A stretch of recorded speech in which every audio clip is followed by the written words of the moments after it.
Ya Ujú. está.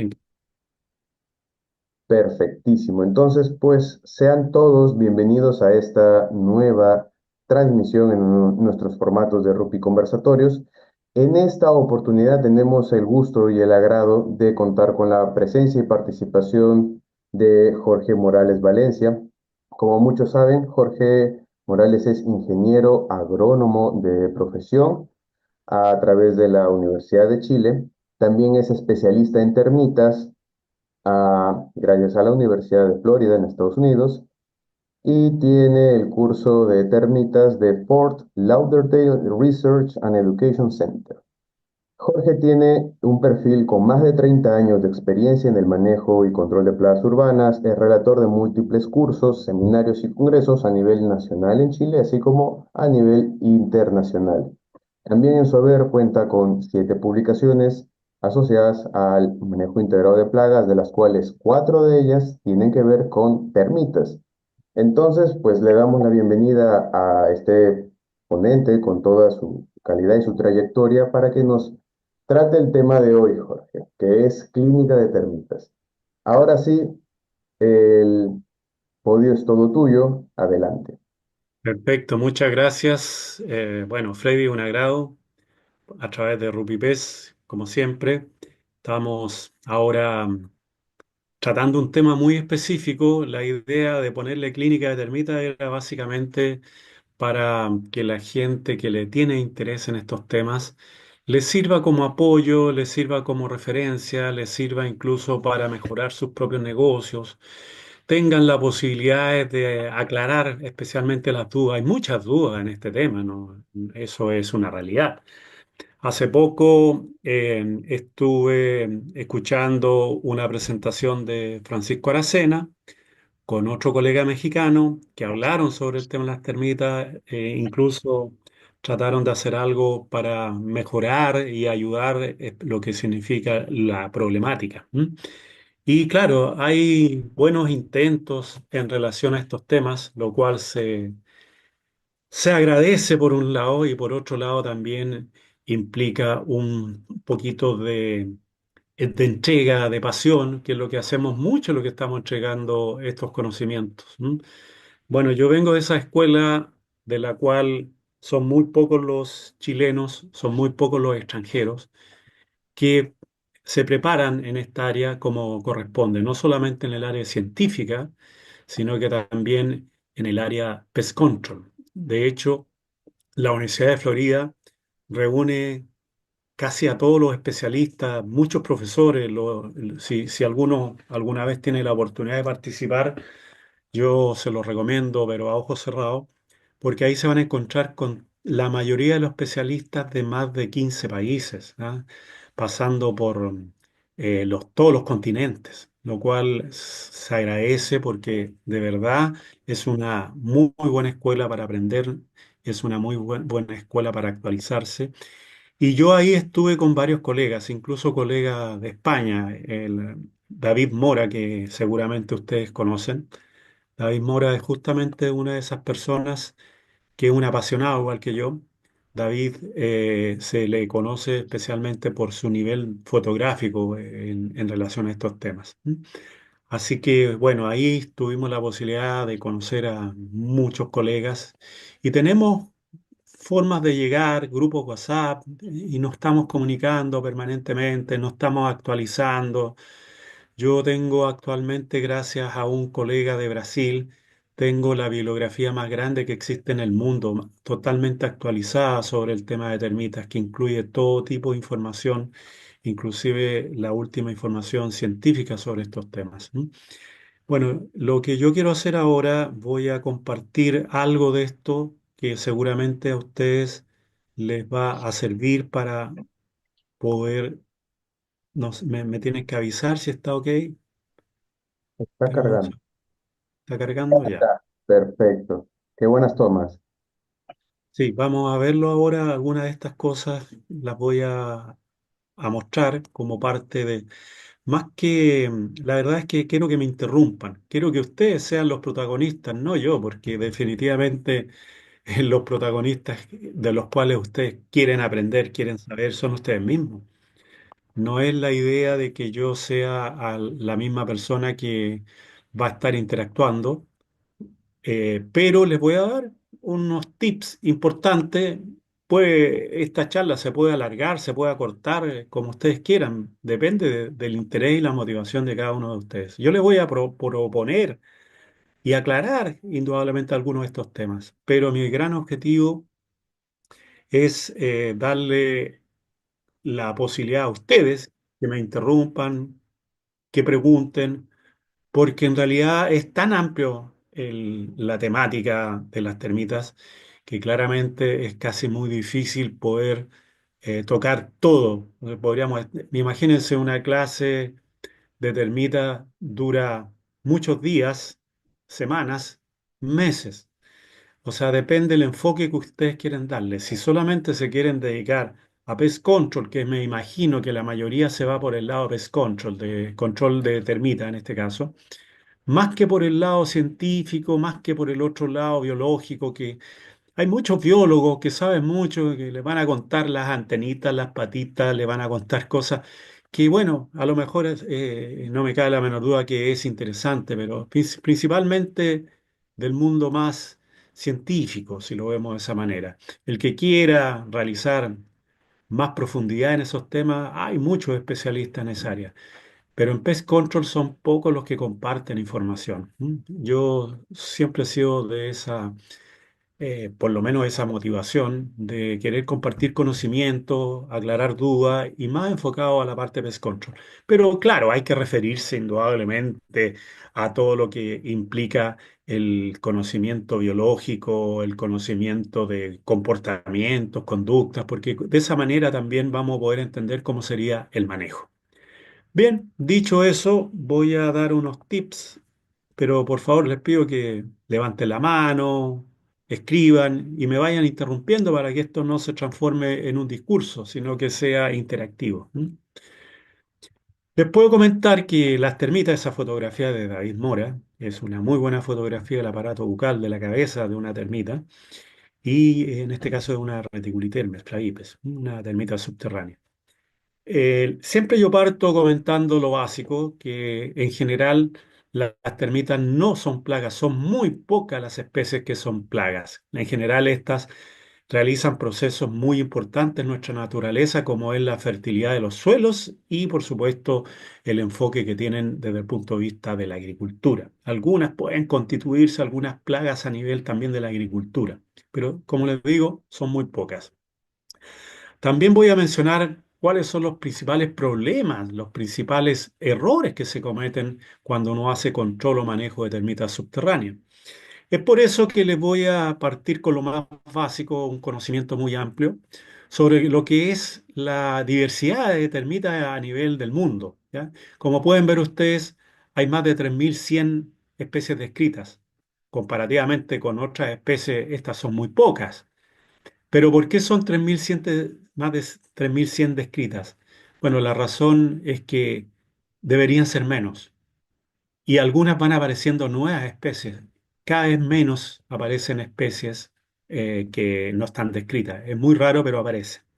Sin embargo, hay muchas que pertenecen a especies extintas. Por eso hoy día la mayoría de los especialistas en esta área, que son termitólogos especializados, bueno, hablan de alrededor de 2.900 y fracción especies.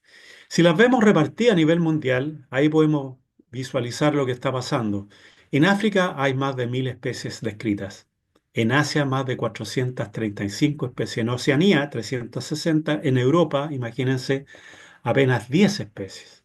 En América del Norte se conocen 50.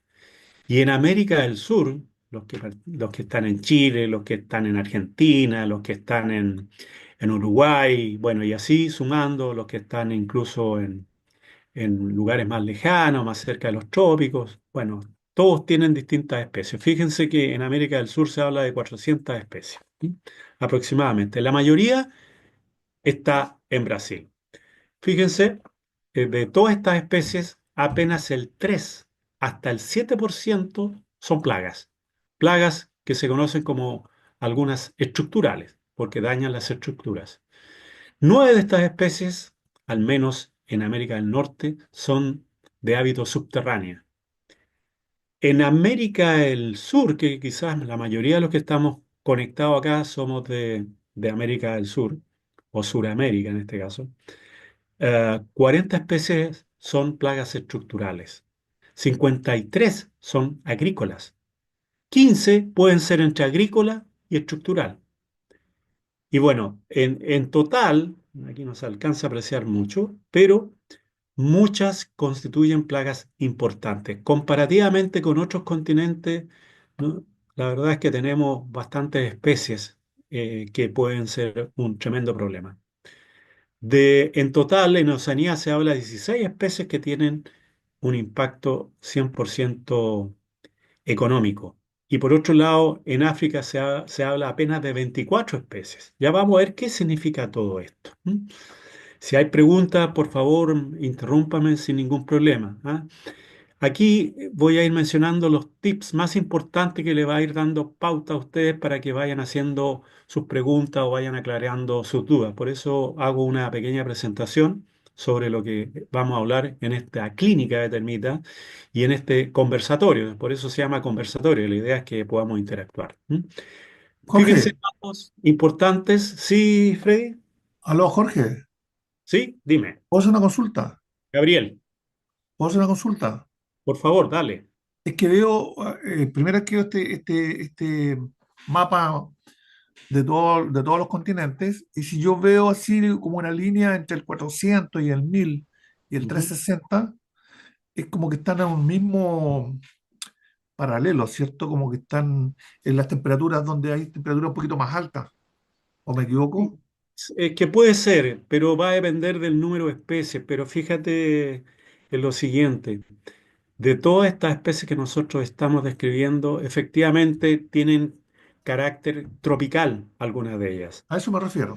Claro, pero y nos vamos a ir dando cuenta, hay otras que se adaptan a muy buenas condiciones. Y el único lugar que hoy día no existen termitas es la Antártida. ¿M? Pero sí podemos encontrar en climas muy templados, en climas muy fríos, se van adaptando.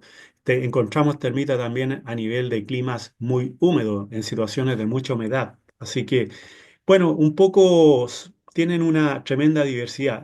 Quizás me voy a ir refiriendo respecto a eso. ¿M? Gracias. De hecho, aquí efectivamente hay un tema que pueden visualizar. Brasil, a nivel de América del Sur, tiene prácticamente el 85% de todas las especies. Y ahí están la mayoría de las especies importantes. No todas, pero hay muchas especies importantes. Y el clima y lo que está pasando con los cambios climáticos estaba generando movimiento de termitas. Por eso a mí me tocó participar de un estudio que hicimos desde Argentina y que lo llevamos a Brasil y pudimos publicar algo bastante interesante desde el punto de vista de lo que está pasando con la Reticulitis flavipes, ¿ya? Así que para mí, digamos, haber contribuido en ese conocimiento desde Buenos Aires, capital de Argentina, y haber descubierto que hace ya hace 3 años que publicamos científicamente a través de una universidad en Estados Unidos, publicamos este hallazgo de Reticulitermes flavipes.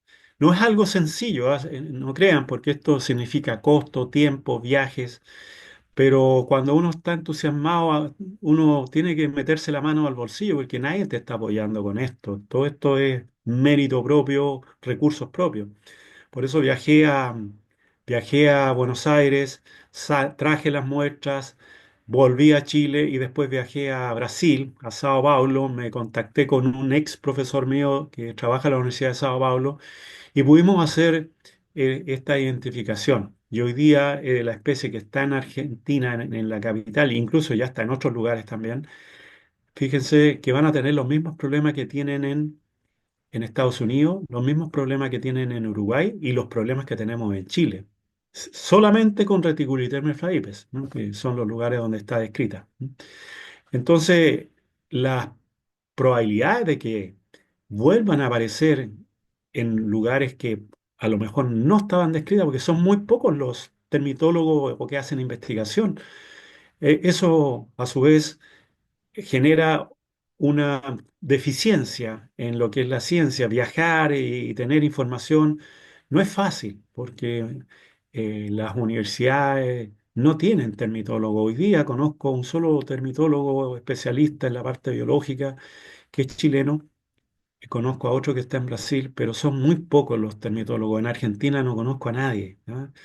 Y ellos que podrían haber habido, algunos termitólogos, perfectamente podrían haber descrito estas especies, porque esta especie probablemente tiene alrededor de entre 8 a 9 años, porque ya empezaron los primeros vuelos.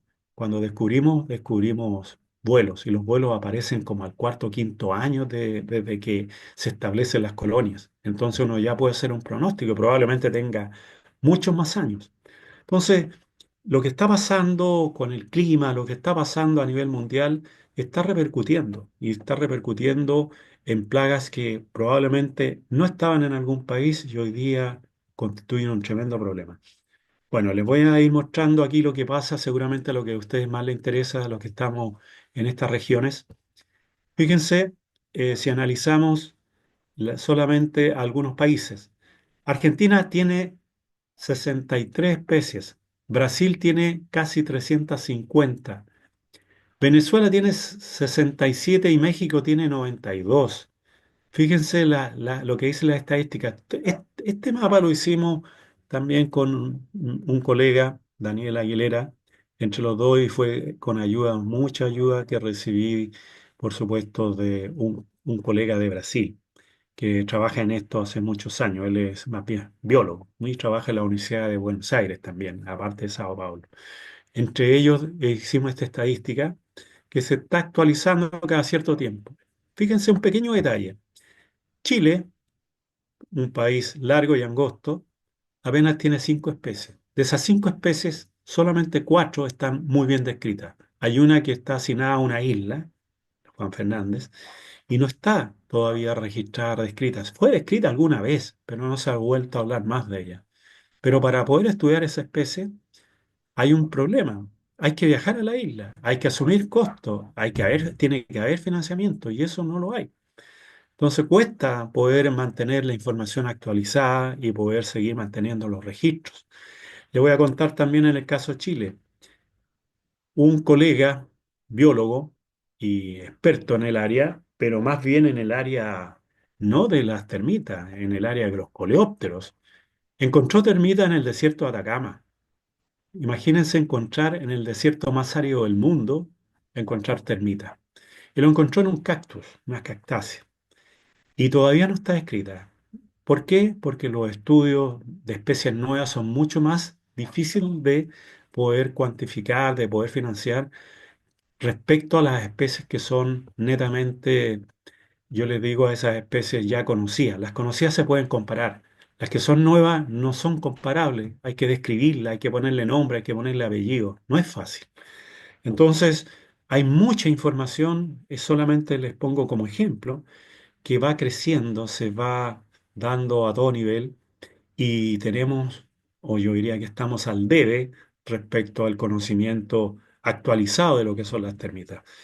Fíjense que el caso de Perú, Perú tiene 67 especies. Algunas coinciden con las especies nuestras y han generado problemas. Les voy a contar una experiencia que probablemente a ustedes les puede servir. Tuve un caso de una especie que es una termita de madera seca, que se conoce como Cryptothermes brevis, que está mundialmente muy distribuida y está en Perú y está en Chile. Pero Perú había traído unos productos desde Chile y lo que habían hecho las tenían en un lugar abierto, en un galpón abierto, un lugar donde mantenían ciertos productos y maderas que se contaminaron y se contaminaron con Cryptothermes brevis. ¿Qué es lo que pasó, po? Entonces lo que dijeron Perú, bueno, esto ya venía contaminado de Chile, porque en Chile tenemos Cryptothermes brevis, pero Cryptothermes brevis está en el norte de Chile. Está, digamos, incluso podríamos pensar desde la quinta región al norte hasta la primera región.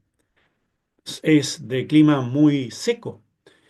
Y la especie que ellos encontraron coincidía mucho con ese clima, pero resulta que el producto no venía de la región nortina, venía de la región del sur, venía muy cerca de Concepción, donde el clima es muy distinto.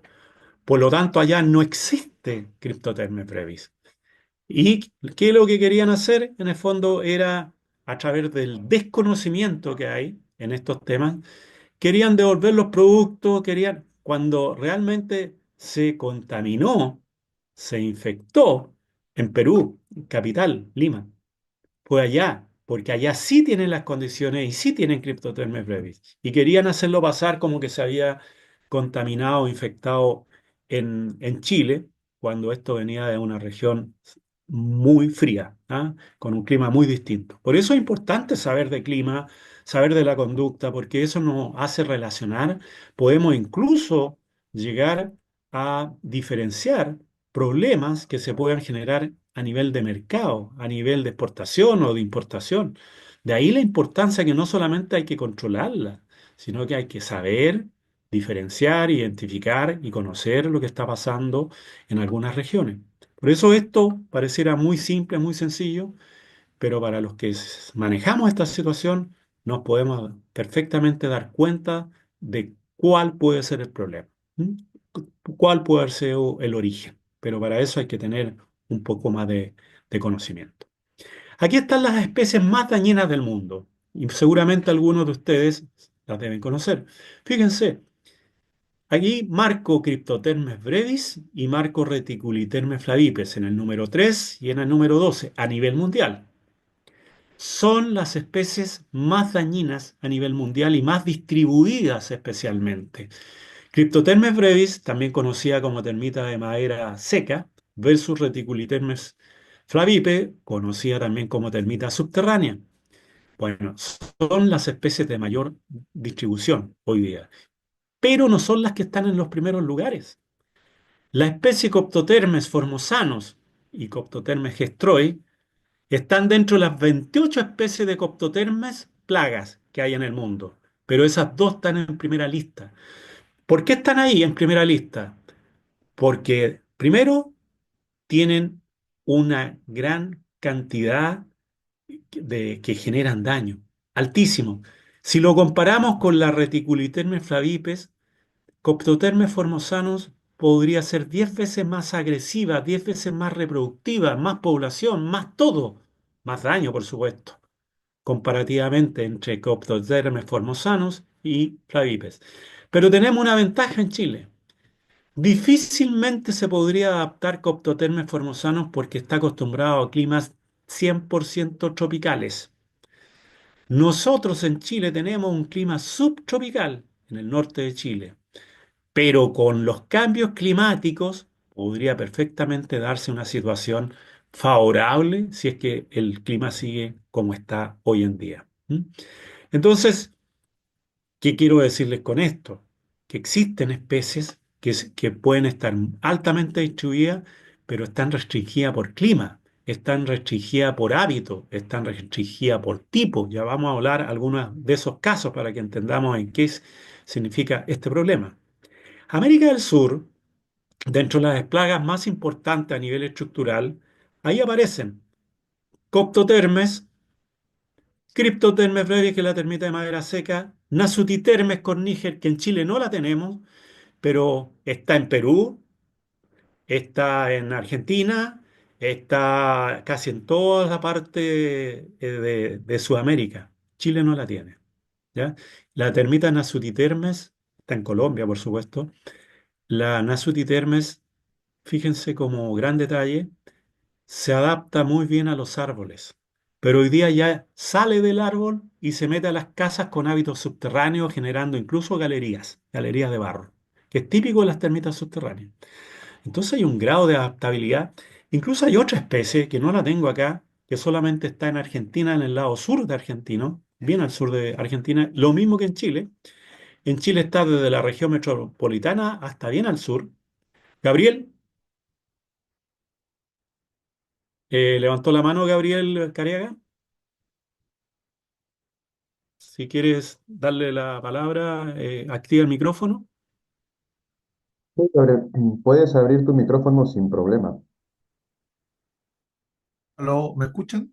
Sí, ahora sí, Gabriel. Claro, Disculpa. Es que quería hacer una consulta a la medida que para que el curso no vaya avanzando y se nos quede la pregunta. Claro, Más que técnica, es mnemotécnica o etimológica. Veo que los nombres de las diferentes termitas inicialmente son como de dos sílabas, ¿cierto? Será por ah, la morfología, por la forma, y ya. después otro nombre al lado, ¿cierto? Sí, Como sí, te lo voy a describir. Lo que pasa es que eso, eso es parte de una ciencia, eso quiero es la saber. ciencia de la clasificación. Para entender eso, tenemos que entender que yo no me quería ir muy allá, pero lo voy a describir muy brevemente frente a tu pregunta. Lo que pasa es que está toda la clasificación científica, o sea, existen nombres científicos y que vienen muy arrastrados desde el orden, familia, subfamilia, bueno, hasta llegar a esto, que viene a ser el género y la especie. Mm, Género es la primera parte, ¿cierto? Y especie es la segunda parte. ¿M? Es como el nombre y el apellido. Y puede perfecto. estar relacionado, ¿cierto? Principalmente a los que la descubrieron, debería aparecer el nombre también de la persona, el año en que fue descubierta, que así los científicos hablan de esa manera. Pero yo no puedo tratar este tema muy científicamente, porque no estoy hablando con científicos, estoy hablando con gente que tiene interés y entrar en ese mundo le va a significar a usted confundirlos un poco más. Entonces, yo prefiero hablar desde lo más elemental, desde lo más básico para entender algunos conceptos, nada más. Por eso aparecen nombres y apellidos, o sea, género y especie. Esa es la forma correcta de clasificarla. De hecho, con estos nombres ustedes pueden googlearlo y pueden encontrar información porque son nombres aceptados a nivel mundial. Tienen ciertas raíces, no es necesario entrar en detalle, pero tienen raíces latinas, tienen un montón de otras raíces, pero lo que se habla acá, especialmente, es que ese nombre científico está descrito en todos los idiomas, desde alemán, inglés, italiano, francés, en cualquier idioma, español, lo van a encontrar siempre con los nombres científicos. Y si ustedes quieren encontrar información científica nueva relacionada con lo que está pasando en el mundo con algunas de estas especies, tienen que usar el nombre científico, no el nombre vulgar o el nombre vernacular que le dicen. Nombre vulgar significa termita subterránea, el nombre vulgar es termita de madera seca, pero eso lo van a encontrar donde se hable de esa manera, que son nombres que... ahí que- Jorge, perdón que te interrumpa, es como cuando llegas a, no sé, América Central y te dicen del Comején, ¿no? Eso es sí, sí, sí, nombre, el común, el popular, pues. claro. A ver, Francisco, no, Chiloé no es la donde está el problema. La isla la mencioné, la isla Juan Fernández. Es decir, se referían a esa especie que hasta el día de hoy es una especie que no se ha vuelto a describir desde hace muchísimos años, ¿ya? A esa especie me refería. Y la otra es la que apareció en el norte, que espero que algún momento podamos identificarla porque ya tendríamos no cinco especies, sino que seis. Y la quinta especie, que es esta de la isla Juan Fernández, todavía no ha sido vuelta a describir. Nadie ha viajado, ningún termitólogo se ha tomado la molestia para ver ese tema, ¿m? Porque hay recursos. Imagínense que Felipe Camiroaga con mucha gente que iba a la isla, imagínense lo que pasó con su avión. Entonces, ahí hay temores fundados. La mejor forma de viajar hoy día es por barco. Y eso es un costo y tiempo altísimo. Y tener especialistas que lo hagan no es tan sencillo. ¿M? Bueno, sigamos. Gracias por la respuesta, Jorge. No, pues nada. ¿Cuáles son las verdaderas problemáticas que aquí me voy a detener un poco y describir algunos de estos problemas que son las típicas preguntas que uno se hace y que muchas veces no encuentra la respuesta porque no están los especialistas? Una empresa que se dedica al control de termitas, si ustedes les van a preguntar, por favor, ayúdame, te van a decir que no porque son competencia.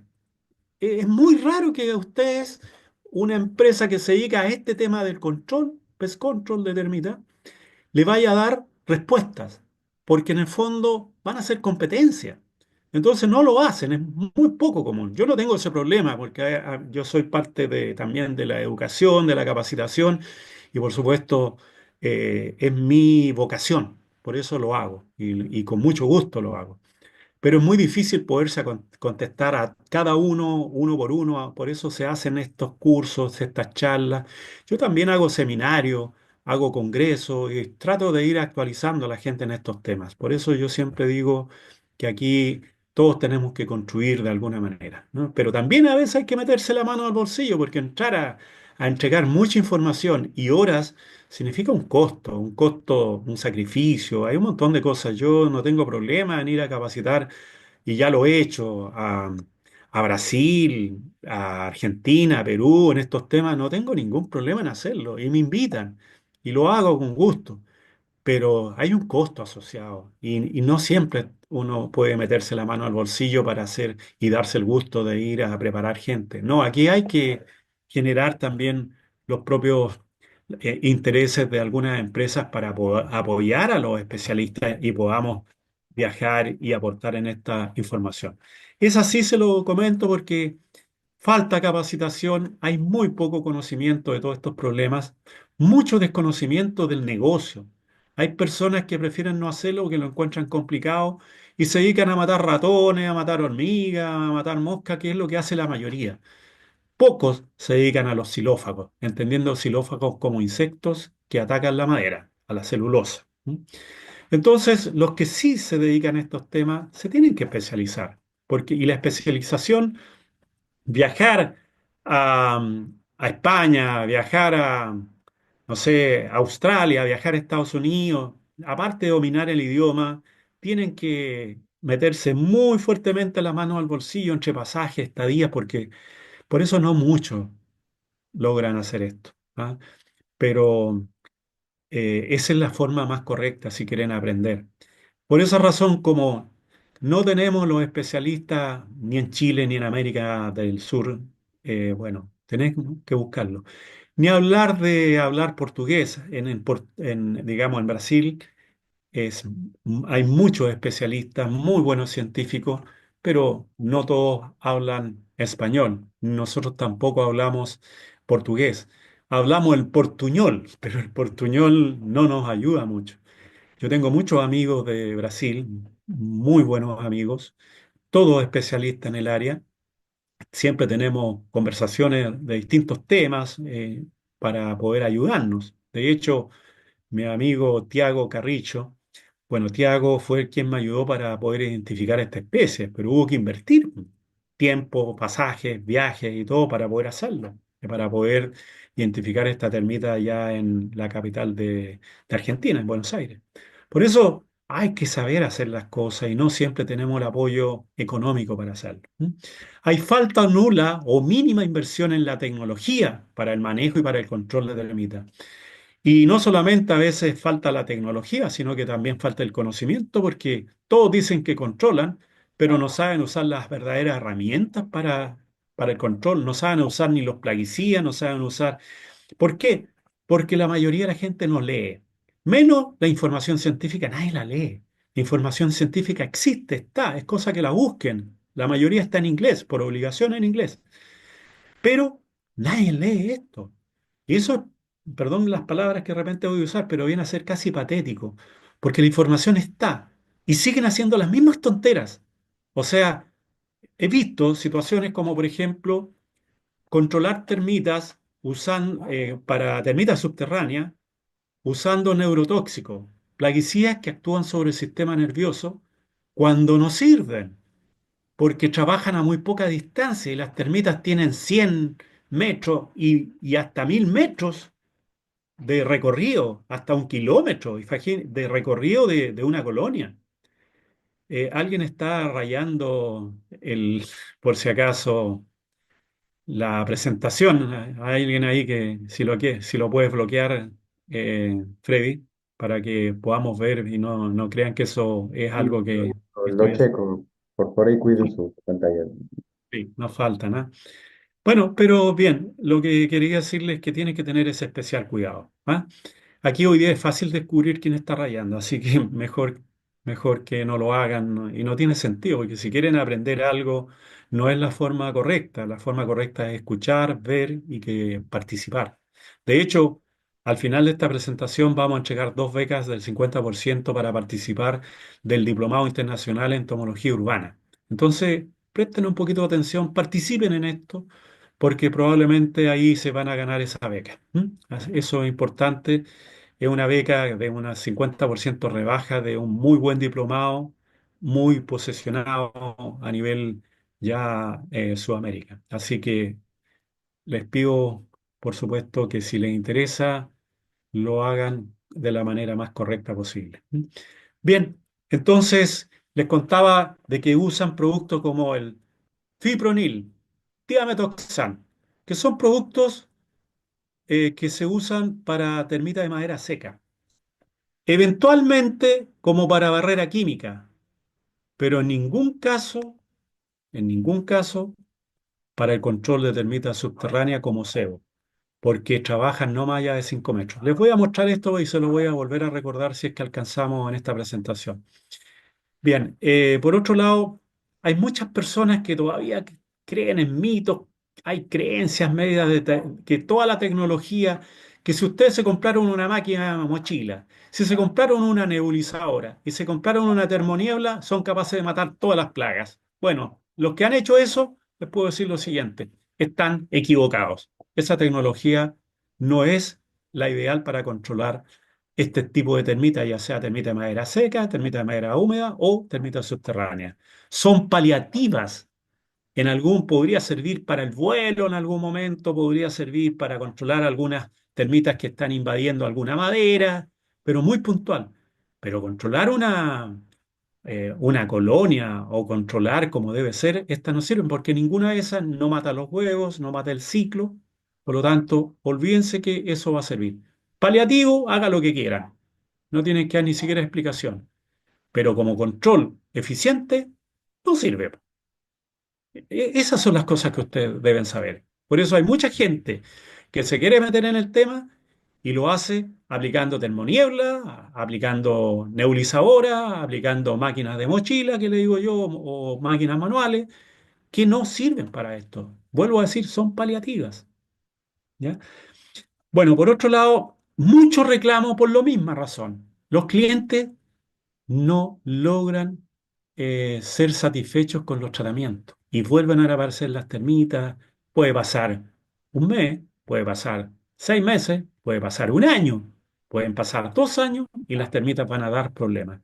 Entonces, si ustedes no dan buenas garantías, no dan buenos conocimientos en la tecnología, no dan buenas respuestas, van a ir perdiendo clientela. La clientela se dan los datos. Ah, a mí me trabajó tal empresa, no tenía idea, así que cuidado ahí. Hay muchas empresas en Chile que están tremendamente, han sido descalificadas por ellos mismos por hacer mal los trabajos y está justamente a raíz de lo que estoy presentando. Eh, los negocios lo ven en el corto plazo, dan garantías de 6 meses, de un año, cuando los productos pueden durar 5 años, 10 años, 15 años, 20 años, dependiendo del producto que ustedes quieran usar. ¿Ya? Entonces, lo que buscan es el trabajo rápido, el recurso rápido y los trabajos son mal hechos. Y después no contestan los teléfonos. Me ha pasado, se lo digo, hay varios clientes que se quejan de eso, se desaparecen del mercado, ya consiguieron su objetivo. Y hay otros cuantos, y se lo puedo decir, en la quinta región ya está pasando, que han sido demandados, han hecho trabajo de preconstrucción con termitas, trabajo de termitas subterráneas, aplicando solamente un trabajo de termoniebla, que no sirve. Entonces, aplicaron la termoniebla, cobraron $50.000, para que son el equivalente a 50 millones de pesos, que es mucha plata acá en Chile y en el mundo también, y aplicaron con termoniebla. Pasaron 2, 3 meses y apareció la termita generando daño. ¿Quién es el que da cuenta de esto? Primero, la constructora que lo contrató, que no tenía idea. Segundo, buscó el más barato incluso. Y segundo, el cliente que compró la casa y se encontró con el problema. Entonces, ¿qué es lo que hacen? Demandan a la constructora. Y la constructora demanda a la empresa de control de plagas. Por eso le digo, si hacen un trabajo mal hecho, van a ser demandados. Y la demanda no va a ser por 50 millones de pesos o por $50.000.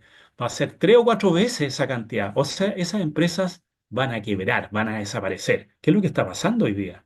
Está pasando en Chile y yo le aseguro que en otras latitudes también va a pasar. Por otro lado, lo peor que hacen es no hacer seguimiento. Hace la aplicación y se desaparecen, no vuelven más a aparecer a ver y visitar a los clientes. No le dan garantías. Horrible, o sea, está pasando y va a seguir pasando. Por eso yo trato de contar estos problemas, justamente lo hago con el objetivo de generar conciencia. Los errores comunes, aquí están las etapas que yo describo, que son las típicas que se presentan. ¿Cuáles son los errores más comunes? La identificación, gran problema. No sabe identificar. Hacen trabajos pensando que es termita subterránea cuando es termita chilena. O sea, y cobran como que fuera termita subterránea. Tremendo error. ¿Por qué? Porque hicieron de ahí parte un mal trabajo. Y fíjense que para hacer trabajos de control de termita de madera seca hay por lo menos 10 tipos de trabajo y apenas dos o tres son 100% eficientes, que matan los huevos y matan todo. El resto son paliativos. Esta inyección que aparece ahí de termita de madera seca, fíjense todos esos lugares que se ve húmedo, ¿va a llegar a todos lados el producto? Imposible. Van a quedar huevos, van a quedar por ahí otras especies y el problema no se va a solucionar. Y eso es válido para los coleópteros también, no solamente para la termita subterránea. Primer problema. Segundo problema, la inspección. Si no hacen una buena inspección, evaluar daño, imposible hacer un buen presupuesto y por lo tanto una buena solución que sea pensando en la mejor opción de ganarse al cliente y hacer bien las cosas. Monitorear permanentemente. Elegir el tratamiento químico, si es una barrera química o es un sistema de SEO tóxico. SEO son tóxicos porque se trabajan con IGR y son tóxicos. Elegir el termiticida, ya sea para barrera química o el ingrediente activo para el sebo. Son los principales problemas. Lo vamos a ir describiendo después. La dosis del termiticida es algo sumamente importante saber con qué dosis están trabajando y qué concentración tiene el termiticida. Ese es clave y deben seguir las recomendaciones de la etiqueta. Forma de aplicación. No todas las formas sirven. Y seguimiento, después que terminaron de hacer el trabajo, seguir monitoreando. Los principales problemas, nuevamente, hay confusión, desconocimiento, hay problemas de la elección del tratamiento, hay problemas en el control que sea específico para la termita que ustedes identificaron, el uso de algunas herramientas que se usan mucho como el Thermatrack, ayuda mucho para detectar termita, pero no lo saben usar. Por ahí hay personas, y en Chile está ocurriendo esto, que dicen que tienen calibrado el Thermatrack para termitas subterráneas. Esa persona está engañando. Es un, es lo único que busca es ganarse el negocio, porque el Thermatrack nunca está calibrado para ninguna especie. Pueden aparecer cualquier tipo de xilófagos, no para termitas. Hay otros que dicen, hago una barrera química y es como un pasillo. Aplico por un lado izquierdo y por el lado derecho y hago que la termita se vaya directamente al cebo. Otra terrible mentira. O sea, hay gente, lo he escuchado, hay presupuesto. O ¿sabe qué? Yo le voy a impregnar la casa, le voy a impregnar la casa y tiran una nebulizadora o una termoniebla. Eso no es impregnación. Por lo tanto, hay terminología muy mal utilizada y que lo hacen para convencer al cliente, para engañar. Eso es lo que buscan, engañar para ganar rápidamente el trabajo y descalificar al resto. Sí, Francisco, detectar no es algo sencillo, principalmente son los síntomas y signos que uno visualiza, especialmente para termitas subterráneas. Para termita de madera seca casi se ve a nivel de daño, se puede uno encontrar con las heces fecales, que son estos como acerrines que aparecen. O bueno, apareciendo o viendo el estado alado o viendo el soldado o algunas características específicas que deben conocer. Por eso el conocimiento biológico en estos casos es fundamental para hacer una buena identificación. Por eso yo digo, saber de entomología es muy importante. Hay gente que dice, no, no significa convertirlo en entomólogos, porque hay gente, disculpen las palabras de repente que puedo emplear porque a veces me da mucha rabia en lo que está pasando. Pero hay gente que dice que la entomología no sirve para nada. Para mí, esas personas que dicen que la entomología no sirve para nada es, lamentablemente, es porque nunca han sabido entomología y tratan descalificando a los otros para ellos poder ganarse los trabajos o generar alguna ventaja, lo cual entran más bien en la falacia, pero entran en su propia descalificación.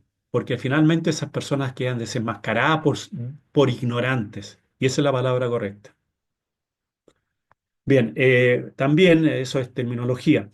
Indicar el tipo de tratamiento, especialmente cuando uno va a hacer tratamiento de termita de madera seca, cuando tiene termita de madera húmeda, ¿ya?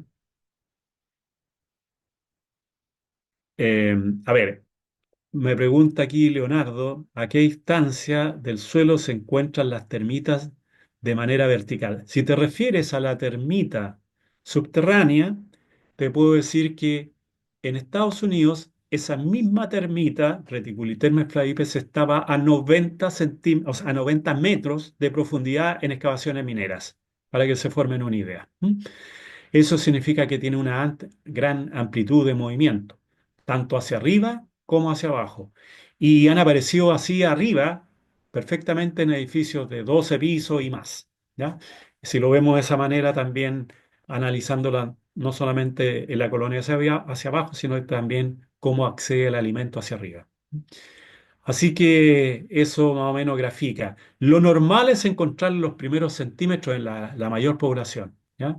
La mayor población busca la madera, en la celulosa. Por eso ahí están dentro de los primeros centímetros, dentro de los primeros 20, 25, 30 centímetros, ¿ya? ¿Qué más dice? Cambiando y siguiendo con esto de lo que estoy presentando en estas diapositivas. Dice. No engañar al cliente haciéndolo creer que estamos haciendo un control de termita subterránea cuando el problema es termita de madera seca y viceversa. ¿M? No todos los IGR, por muy IGR que sean, y IGR significa regulador del crecimiento del insecto. O sea, grow es la palabra crecimiento, regulador del crecimiento de los insectos.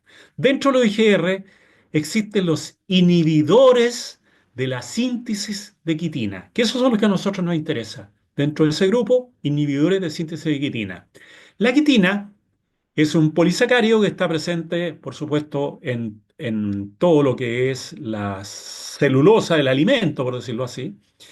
Pero fíjense en el siguiente detalle. La quitina forma parte del exoesqueleto del insecto. Vamos a hablar de eso también, ¿va? Para que se formen una idea. Así como la celulosa, ¿cierto?, constituye un elemento que les sirve para alimentarse, bueno, la quitina conforman parte del exoesqueleto del insecto. Por lo tanto, afecta a la muda. Y el insecto, en el ciclo biológico de esta especie, tiene que hacer un proceso de muda. O sea, tiene que cambiar su exoesqueleto. Y cuando afecta el IGR, es ahí donde no se produce ese cambio y la termita queda deforme. Pero para eso tienen que asegurarse que el insecto mude. ¿Y cuáles son las etapas que mudan? Los insectos adultos no mudan. El, el- el estado adulto, la reina, el rey, los estados primarios, no son los que mudan. Los que mudan son ninfas, son larvas, son especies, digamos, dentro de ese ciclo, dentro de las castas. En algunos casos se habla de castas, ya vamos a hablar algunos detalles de eso, pero no quiero, digamos, detenerme a entrar en tanto tecnicismo y en tanta definición porque creo que nos vamos a ir confundiendo cada vez más. Pero quédense con que los verdaderos IGRs, inhibidores de síntesis de quitina, son los mejores, pero aún así hay productos que tienen una mala dosificación, vienen de fábrica mal recomendados y tienen una baja concentración. Y esos son muy lenta acción que pueden tardar años en controlar la termita y mientras tanto tienen que estar poniéndole. Cuando existen productos que necesitan muy baja concentración, muy baja dosificación y va a ser el mismo trabajo en 3 y en 6 meses. Eso es un poco lo que quiero decirle. También hay un problema de cómo conseguir el inhibidor de síntesis de quitina. A ver, van saliendo preguntas. Voy a ver si es que algunas las puedo contestar. Bien. Gerardo dice triflumurón y fluvensurón. Fluvenoxurón. Triflumurón, Gerardo, es el más antiguo de todos, es el que tenía Bayer. No está recomendado para termita, está recomendado para polillas, para otros, pero para termita aquí en Chile por lo menos no. No sé si en otros países. Ese era el producto más antiguo que tenía Bayer. el fluorouracil podría ser una alternativa, pero hay otras mejores alternativas que esa, que después yo se las voy a comentar. Aún no se utiliza el tratamiento, dice Alex, inyectable en el perímetro de la estructura. A ver, las inyecciones para Alex, que está hablando, no sé qué país es Alex, pero sí puedo comentarte acerca de eso. Las inyecciones, tú puedes hacer inyecciones en los perímetros que no son inyecciones, son barreras químicas. Para termitas subterráneas es muy común alrededor de los perímetros, pero también tiene que ser aplicado en las áreas críticas. Para eso tienen que saber un poco de construcción, porque en las áreas críticas hay puntos de dilatación y si no tratan los puntos de dilatación, no van a hacer un buen trabajo. Tienen que tratar esos puntos, porque la termita entra por ahí. Por eso tienen que conocer las normas de construcción, familiarizarse con esos temas. Tienen que conocer un poquito de arquitectura y especialmente normativas, porque es ahí donde las cosas deben hacerse bien, desde ese momento. Pueden incluso ustedes pasar a llevar una cañería, pues las cañerías de agua, de luz, eléctrica, también pueden aparecer termitas desde ese lugar. Un momento te doy el pase, Gabriel. Espérame un segundo que hay algunas preguntas que estoy tratando de contestar. Dice, contra reticulitermia flavipes en los interiores, en exterior se pueden hacer con esa otra en las trincheras. Bueno, si quieres hacer eso, Gerardo, usa productos neurotóxicos, no hay ningún problema, pero no pierdas el tiempo usando productos que son para sebos, se usan para sebos, como son los inhibidores de síntesis de quitina. ¿Ya? Jorge, para alcanzarte una de las preguntas que nos ha ¿Ya? llegado Que a lo mejor me desde la pasé. Oriente, antes de darle pase aquí a Gabriel, que ya tiene también la mano arriba mucho rato, Ajá, eh, claro. nos llega una pregunta por parte de Arjuna Pérez Herrera. Un saludo Ya. hasta Guatemala. Hace la Ya, bueno. consulta ahora que estabas mencionando los productos de triflumurón y flufenocurón. Nos hace la consulta de si es que pues tienes algunos ingredientes activos que su foco sea hacia las termitas o sea más Sí, efectivo en termitas. lo vamos a mencionar. Yo creo, no me quiero adelantar porque tengo una parte que lo puedo mencionar tranquilamente, pero los IGRs son para sebos. Los otros productos, piretroides, productos a base de fipronil, a base de tiametoxan, son productos neurotóxicos. Por eso hay que diferenciarse. El imidacloprid también es un neurotóxico. No son para hacer cebos, esos son para hacer barreras químicas o inyecciones para termitas para termita de madera seca. También sirve haciendo inyecciones. Voy a hablar sobre eso más gráficamente cuando muestre algunas fotografías en relación a eso. Otro, Gabriel, te doy la palabra para continuar con esto. Tienes que activar el micrófono. Sí, ahí me escuchan. Ahora sí. Es que me trajo, recuerdo un poco, Jorge, lo que tú planteas acá en estos 8 puntos, con la historia que ocurrió. Bueno, estamos con varios países acá, pero igual una experiencia que yo la conocí de cerca. De hecho, viví 10 años en la ciudad de nacimiento, donde hay una papelera, una celulosa, y fueron afectadas más de 4.000 casas con termitas subterráneas el año 2023. Perdón, ¿en qué parte? Cerca de la papelera. Nacimiento, cerca de Los Ángeles, Sí, es que yo región del estoy, Biobío.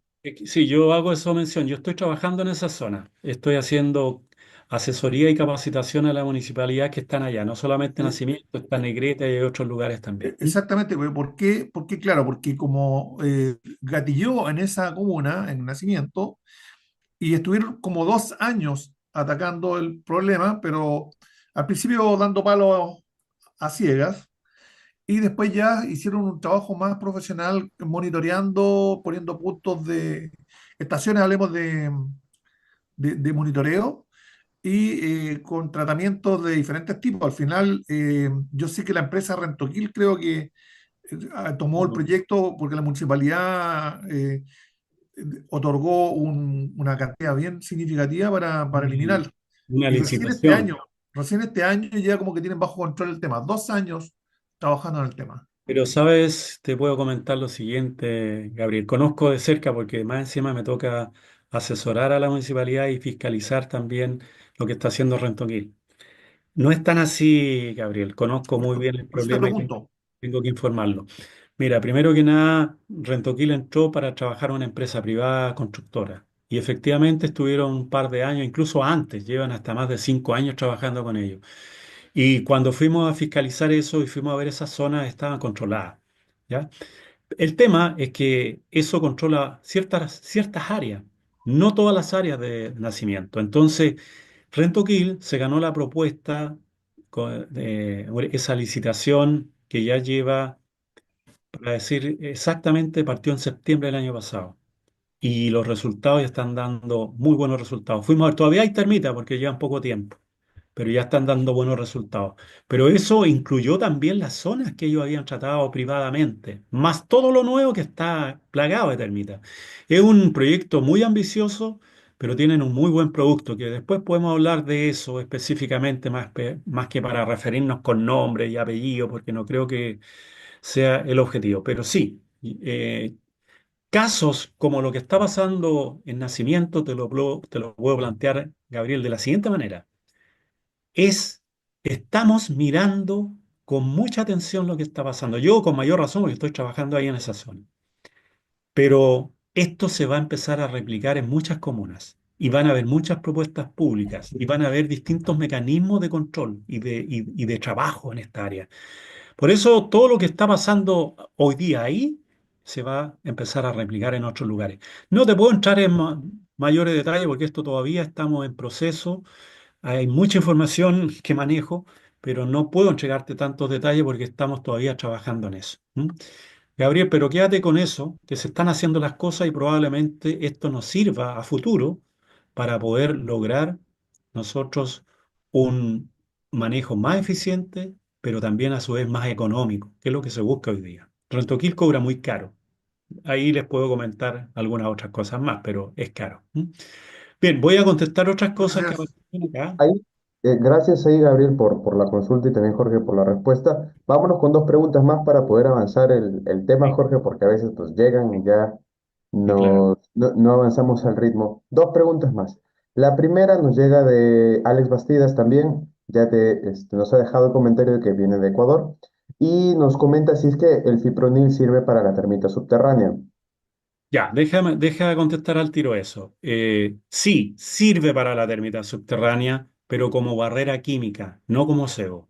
Porque el cebo mm, posiblemente mate colonias muy pequeñas cuando no recorre más de 5 metros. Las mate, porque las mata muy rápido. Se demora 24, 48 horas en matar todo. Por lo tanto, no logran hacer el recorrido para llegar a la colonia. Para que haga un buen recorrido tiene que ser un inhibidor de síntesis de quitina que puede superar los 100 metros, 1000 metros y como está registrado también en, en España, pueden recorrer hasta 1 kilómetro. ¿Ah? Y eso fue estudiado científicamente. ¿Ya? Eso es la respuesta respecto a eso. ¿Mm? Gracias. Y la segunda consulta nos llega de parte de Carlos Duarte de México. Nos consulta, bueno, te consulta, ¿por qué son tan populares los reguladores de crecimiento y pues acaso no son muy lentos en su forma de actuar? ¿Y cuál es el beneficio de utilizar reguladores de crecimiento versus pues insecticidas? Ya. A ver, ¿de dónde me dijo que era esta persona? México. De México. Perfecto. Carlos Duarte, ¿no? Correcto, Carlos Duarte de México. Ya. Muy bien. Pregunto eso porque sé un poco la realidad de México.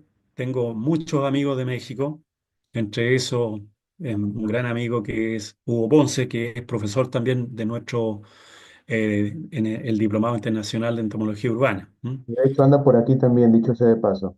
Ah, bien, mira, no me he puesto a ver lo que son los que están ahí como participando, pero saludo ahí a Hugo. ¿M? Mira, hay en tu pregunta por qué son importantes los reguladores de crecimiento, creo que ya lo he dicho y lo voy a volver a repetir. Primero porque son de acción muy lenta. Posiblemente pueden recorrer muchos metros como lo que acabo de decir, mínimo 100 metros, máximo hasta 1 kilómetro, registros de España. ¿M? Registros que hizo incluso David Mora. ¿M? Los productos neurotóxicos como fipronil, imidacloprid, como tiametoxan, actúan no más allá de 5 metros y demostrado. La ciencia lo dice, los estudios están.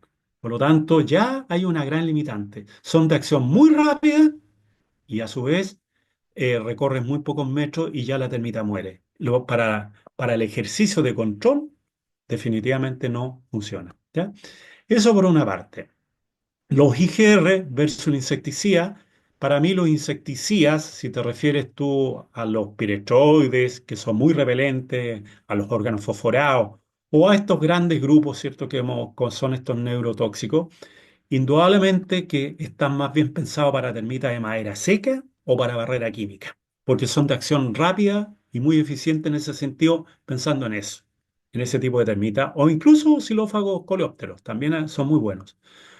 Ahí se pueden inyectar, se pueden hacer todo ese tipo de cosas. Pero usarlo como cebo es un craso error. Aquí en Chile hay gente que lo usa y lo vende como eso. Y a veces ni siquiera tocan el producto porque lo reconocen. Imagínense cuando uno hace una película química mal hecha, la termita sigue acosando. Eso significa que una termita pasa por la barrera y muere. Después, atrásito, por el mismo lugar, llega una segunda, una tercera, hasta que rompen la barrera física, la barrera química, perdón. Y por lo tanto, vuelven a aparecer. Con los IGR eso no pasa, porque está atacando directamente la colonia, está destruyendo la colonia. ¿Ya? Eso es. No sé si hay otra pregunta, si no seguimos, porque igual hay muchas cosas más que decir. Los neonicotinoides, efectivamente, Carlos Duarte, los neonicotinoides, como el tiametoxan, como el imidacloprid, efectivamente son neurotóxicos, muy buenos insecticidas, pero no lo uses como SEO. ¿Ah? Hay gente que lo usa como SEO para controlar hormigas, otros lo usan para controlar algunos tipos de avispa, como chaqueta amarilla, véspula germánica. Bueno, hay alternativas, tipo Nilo, igual. Pero para termitas subterráneas, definitivamente no. Para termitas de madera seca, úsalo. Para xilófagos, coleópteros o carcomas, úsalo. Porque son inyectables. Pero piensa siempre en lo siguiente.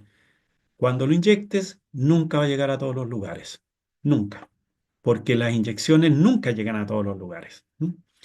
Pero sí sirven de paliativo. Mejor en ese caso usa el calor, como por ejemplo el sistema de EcoGood, que trabaja con microondas, eleva la temperatura alrededor de 100 grados y con eso matas todo. O las carpas térmicas, que eleva la temperatura a 65 grados y te la dejan puesta por un par de horas y mata todo, inclusive los huevos. Estos productos no llegan a controlar los huevos. ¿Mm? O sea, si das justo en el clavo donde inyectaste, capaz que sí. ¿Mm? De hecho, ahí Jorge, si recordamos el año pasado, justamente también en la edición de febrero, tuvimos un conversatorio también de termitas con Xilófagos, la empresa de control de plagas allá que se llama Xilófagos, en Ujú. donde justamente habían fotos del tratamiento térmico a través del EcoWood, ¿no? No sé si te acordarás, había Sí, ah, sí, termita de madera Gustavo, seca. un gran amigo, siempre estamos conversando acerca de estos temas y él efectivamente estuvo en esa charla y hablamos sobre esos temas. Quedó grabada, así es que no sé si las has tenido ahí dentro de tus redes, pero me imagino que En sí. el canal de YouTube. Perfecto, ahí la pueden encontrar. Otro gran problema que hay, les puedo contar, son los monopolios de los famosos IGR o inhibidores de reguladores del crecimiento del insecto y especialmente los de síntesis de quitina, los que inhiben la síntesis de quitina. Por ejemplo, mencionaron ustedes Rentoquil. Rentoquil, lamentablemente, ellos compran el producto y lo usan solamente ellos, no lo venden. ¿Ya? Por lo tanto, efectivamente pasa a ser un monopolio. ¿M? Y en muchos países pasa lo mismo, no solamente en Chile. También está pasando en, en Brasil, bueno, por mencionar algunas partes. Lamentablemente así funciona el tema. ¿Por qué? Porque las empresas lo único que quieren es que se hagan bien las cosas. Entonces, la gente de Rentoquil los preparan, los adiestran, los certifican, cumplen con todos esos requisitos para ellos poder hacer el ejercicio de aplicarlos. Por eso no se lo quieren dejar en manos de nadie y cobran lo que quieren también. ¿M? Ya mencionamos ese caso. Sigamos avanzando. Errores de identificación, ya se los había comentado, ¿cierto? Con tal de ganar un poco más de dinero, recursos, son capaces de decir que controlan todo, incluyendo termitas subterráneas, incluyendo termitas de madera seca, carcoma y todo. Y ya sabemos que no es así. ¿M? Siempre se van por el lado más costoso. Y el lado más costoso es controlar termitas subterráneas versus los otros. Aquí tienen casos, errores de inyección. Fíjense que hay gente que inyectaba, porque todo el mundo decía, no, si hay que inyectar debajo del suelo, hay que inyectar en la madera, hay que formar películas químicas, y no faltaba la persona que inyectaba con jeringa. Fíjense la dosis que implica trabajar con una jeringa versus una máquina que es capaz de inyectar una gran cantidad de productos. Y aún así es difícil. Por lo tanto, hay errores de confusión y errores en elegir el tipo de tratamiento, porque recurren a lo que tienen a mano nomás. ¿M? Así es la realidad. Aquí ven ejemplos de errores comunes. Esto me tocó verlo en una empresa acá en Chile. No voy a mencionar el nombre, pero calcularon mal la dosis, calcularon mal el ingrediente activo, calcularon mal todo, la maquinaria es la incorrecta y el diseño de barrera química fue incorrecta. Si ven ustedes, aquí con una máquina hicieron una zanja por todo el perímetro. Todo esto que se ve aquí, no sé si lo logran visualizar, todo esto que se ve acá son franjas.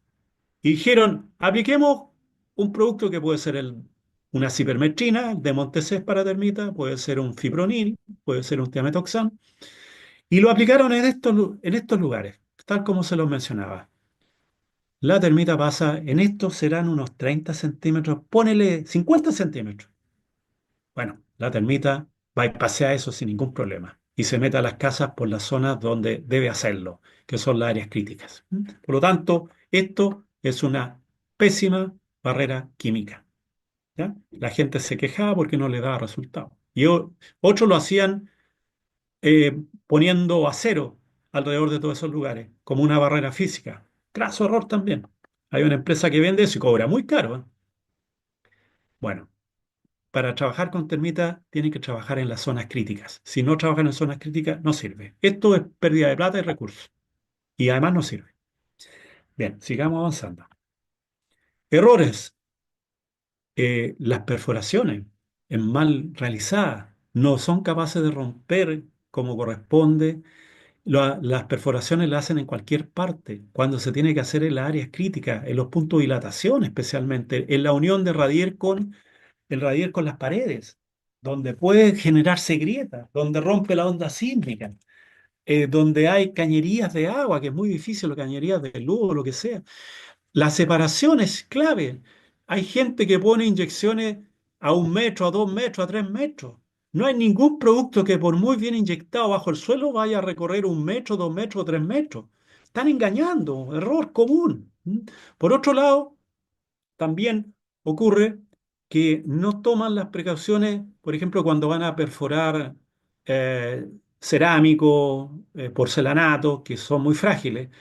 Lo hacen siguiendo la distancia que tiene cada porcelanato, si son de 30 centímetros, de 40 o 50. Claro, porque no lo van a perforar en el medio, porque lo van a romper y van a dejar un hoyo horrible dentro del cerámico o el porcelanato. Entonces, la distancia normal que debería estar está entre los 30 y los 40 centímetros, con una buena máquina, con una buena presión, porque la presión es clave para poder llegar a esos lugares.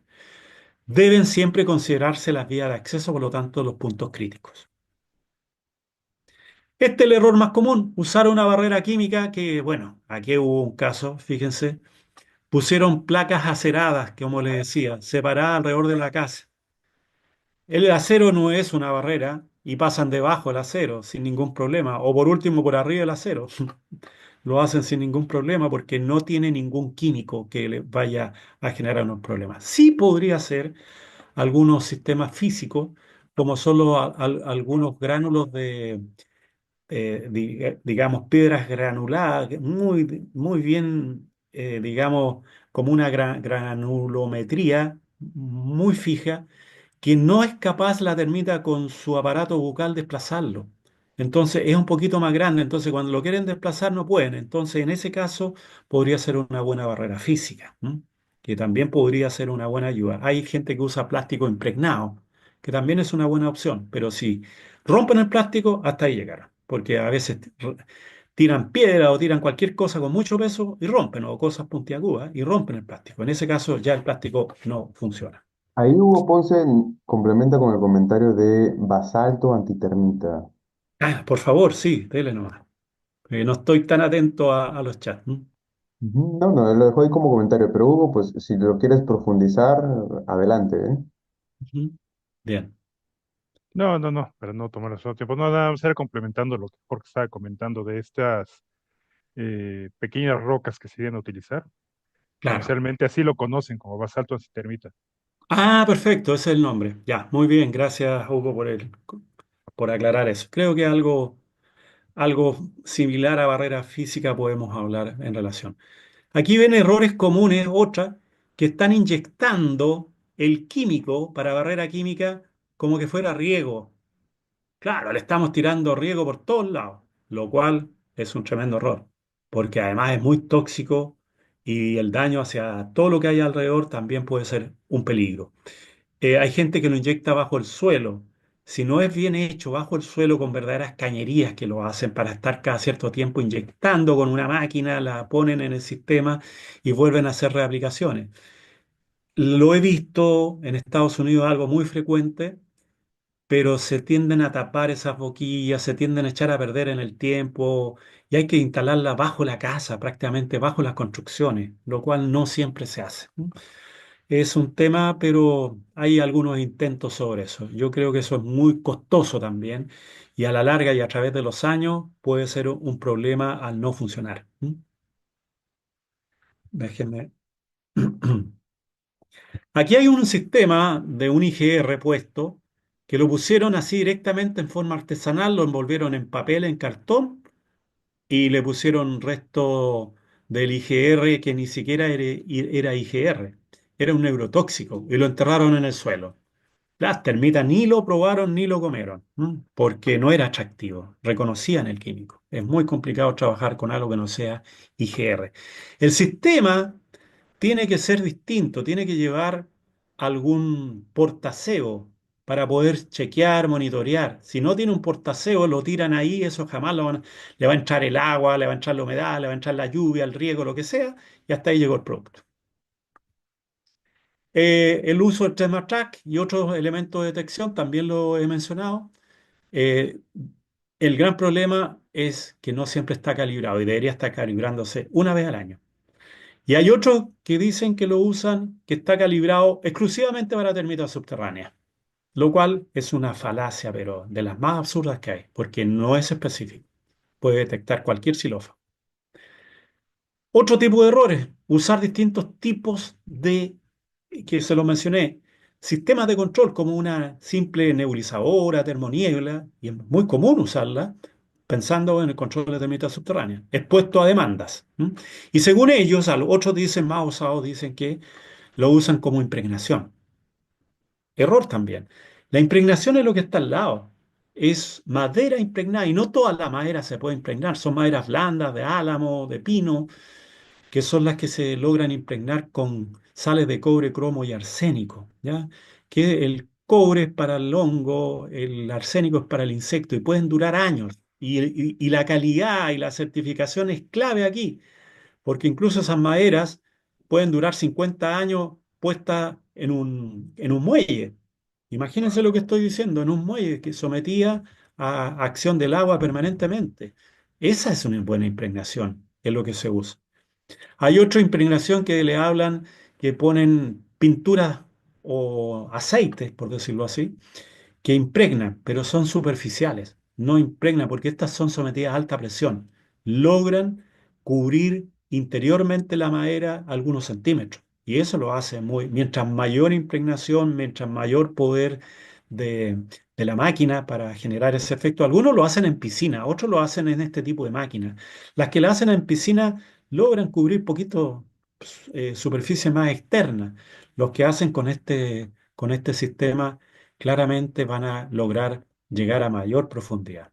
Son aparatos especiales muy costosos, pero de ahí está la certificación y la calidad.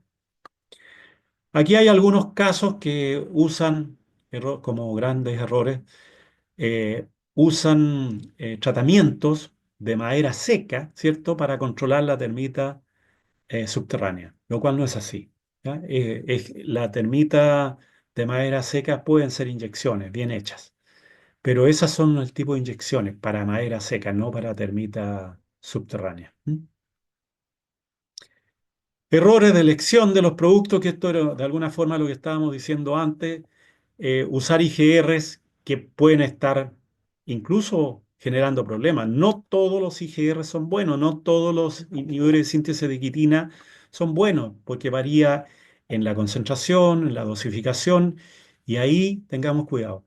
Y ahí les menciono nuevamente el tiametoxan, el fipronil, la cipermetrina dentro de los piretroides, que están certificados para el uso de productos como termiticida para madera seca, para xilófagos, coleópteros, pero no para termitas subterráneas. Para barrera química sí, sí funciona, pero no como cebo. Definitivamente como no, porque no llegan a recorrer la distancia que requiere un buen IGR, ¿ya? Un buen inhibidor de síntesis de quitina. No todos funcionan por igual, entonces hay grandes errores, los neurotóxicos versus otros productos. Aquí hay un sistema un poco más efectivo, y yo diría que mucho más efectivo, usar productos que sí son capaces de controlar. Y el uso de la fosfina, las pastillas de fosfina, el uso de microondas en la máquina esta que yo tengo acá también en Chile, que es la EcoGood. El uso de calor con calefactores, como lo que se ve ahí, arriba en el lado derecho, esa imagen es un calefactor y para eso tiene que estar todo ahí. Esto lo usan para los chinches también, ¿eh? Pero también son capaces de matar coleópteros y termitas de marea seca. En ningún caso termita subterránea. Inyecciones no matan los huevos. Así que por favor tengan claro eso, porque con la inyección nunca van a saber dónde llegó el producto.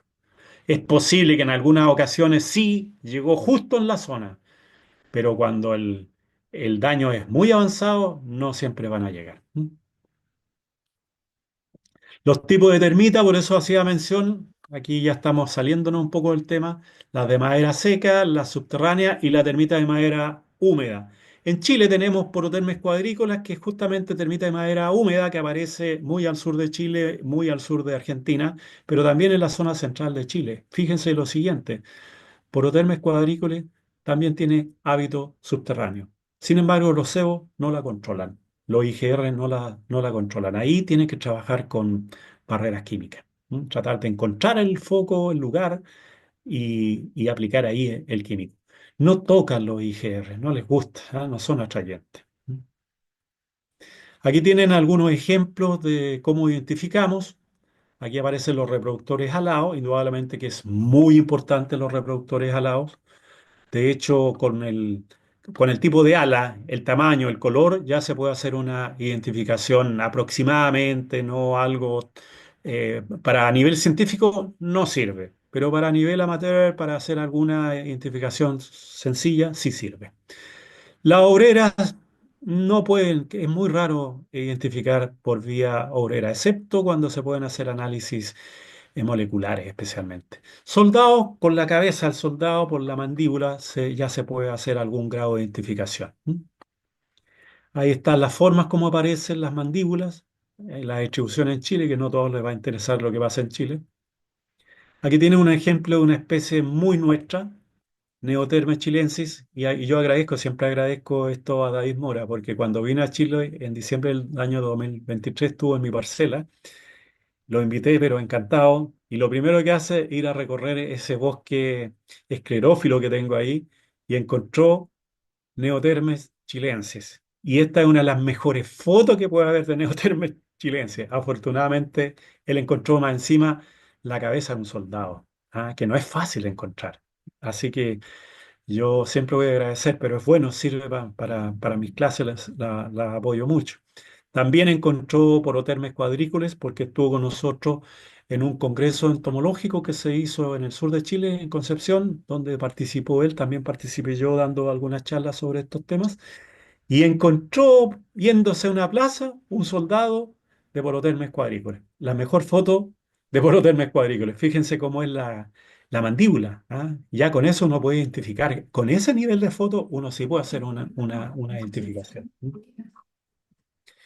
Y estas son las típicas fotos de David, esto en España, de Reticulitermes flavipes. A ver, no sé si voy a terminar mejor y después vamos a ir a las preguntas, ¿les parece? Porque ya no quiero aburrirlo. Cryptotermes brevis, cabeza cuadrada, mandíbulas pequeñas, una buena opción.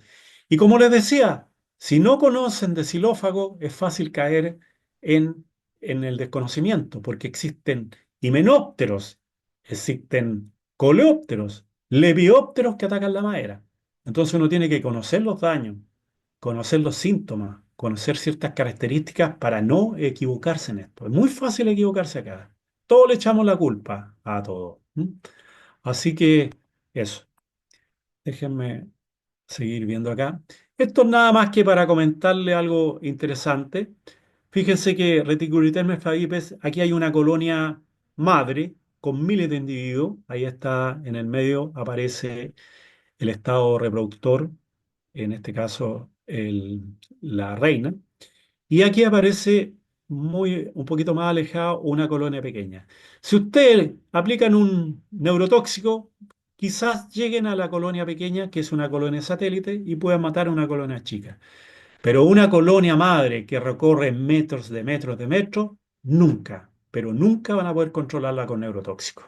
¿Ya? Tengan eso sumamente claro. Y los síntomas, básicamente los caminos de barro, los estados ovalados que pueden aparecer en primavera principalmente, y Cryptotermes brevis que aparecen estas heces fecales y los estados reproductores que aparecen también en épocas más de verano. Ahora ya están empezando a volar ya hace un rato. Cryptotermes brevis. Forma de identificar con las cabezas, con los pellets, con las alas. Forma de inspeccionar, viendo los pellets, identificando, viendo los daños. Todo esto ayuda a hacer un buen trabajo. Conocer un poco la colonia, porque fíjense que las Cryptotermes brevis son nidificadoras, y se menciona acá, de una sola pieza. Por lo tanto, si ustedes sacan una madera, pueden haber una pieza aquí, otra más allá de criptotermes, pero logran más o menos alrededor de 300 individuos, aproximadamente alrededor de 8 años de anidamiento. Pero esos datos dependen mucho del lugar, del clima, de las condiciones. Puede variar, en algunas zonas puede ser más rápido esto también. Pero lo importante saber acá es que el ciclo de vida es de una pieza. Si usted elimina la pieza que está contaminada, por ejemplo, un marco, una ventana, se acabó la termita. Así de sencillo. Si usted elimina en un marco, una ventana de Reticulitermes flavipes, le están cambiando el alimento, pero no están eliminando porque estas están en el suelo. Su nido está en el suelo. Así son las grandes diferencias. Otra cosa importante que también, bueno, voy a terminar esto y le voy a contar algo más importante del Reticulitermes flavipes. Aquí aparecen los peles fecales que son expulsados por los agujeros que van generando y ahí también vuelan los estados alados. El uso de fosfina, el tratamiento calor, que sí son capaces de matar los huevos de termita, de madera seca y carcomas especialmente. Reticulitermes flavipes, las vías de acceso, que por eso siempre es importante, si van a hacer barrera química, conozcan de la parte especialmente de lo que es la construcción, conocimiento de construcción. ¿Ya? Fíjense las cañerías, les voy a mostrar aquí solamente esto que está aquí son malas construcciones, agrietadas, que pasa mucho con los terremotos. Y acá pueden ver una construcción un poco más elaborada, tiene sus paredes, tiene sus radieres, pero entre medio está el punto de dilatación. En ese punto de dilatación, por donde rompe la onda sísmica, de acuerdo a las normas constructivas, especialmente que se refieren a las normas relacionadas antisísmicas. Eso tiene que ser, porque si esto fuera una sola pieza, todo esto se quiebra todo hacia arriba. Tiene que ser, tiene que haber un punto de dilatación. Y ese punto de dilatación es por donde entran las termitas subterráneas o por las cañerías, todo tipo de cañerías. Aquí podemos ver el punto de dilatación, radier, que el radier ahí hay incluso pueden ver cerámico, y la pared. Y fíjense cómo se fue comiendo el guardapolvo. Claramente atacan el guardapolvo, lo primero que hacen. Yo puse aquí un destornillador. Ahí lo pueden ver. Metí el destornillador en esa zona del punto de dilatación y llegó hasta las profundidades. Entró todo, completo. ¿Ya? Aquí hay una foto de algunas publicaciones porque dicen no, si el piso flotante no lo daña. Mentira. Ahí tienen piso flotante o piso fotolaminado dañado por termita subterránea. Libros. Tienen fascinación por la lectura. Así lo digo yo, pero no es por la lectura, sino que es por la celulosa que contienen los libros. Esto yo lo publiqué también en alguna revista asociada a la construcción. Esta es otra revista donde publiqué que efectivamente todo lo que es material celulósico que se hacen, especialmente todos estos pisos flotantes, fotolaminados, bueno, se los come la termita igual. Estos son fotos, todas esas fotos que han visto son fotos mías de años de trabajo, por supuesto. Aquí se pueden ver los caminos de barro, no sé si logran visualizar ese camino bien. Entró por un ducto que va conectado al suelo y esto es un ducto de calefacción, pero también entraron por estos ductos de electricidad. Aquí pueden ver ustedes como una verdadera raíz aérea y no es muy común, pero aparece. Para poder entrar en contacto, erróneamente la termita empieza a buscar el alimento. Esto es lo que está debajo del piso flotante, que son como unas láminas de plástica, no sé, un material muy poroso y por ahí hacen camino las termitas. Los alados que aparecen en cierta época del año, y cuidado, aquí están volando, cayendo muchas, pero fíjense el peligro incendio que representan. ¿Por qué creen ustedes que hay peligro de incendio? Esto es un panel. Panel aquí en Chile significa madera normalmente usan para forrar por fuera, usan vulcanita. Vulcanita es yeso cartón, ¿ya? Desplazan el yeso, desplazan el cartón y se comen la madera.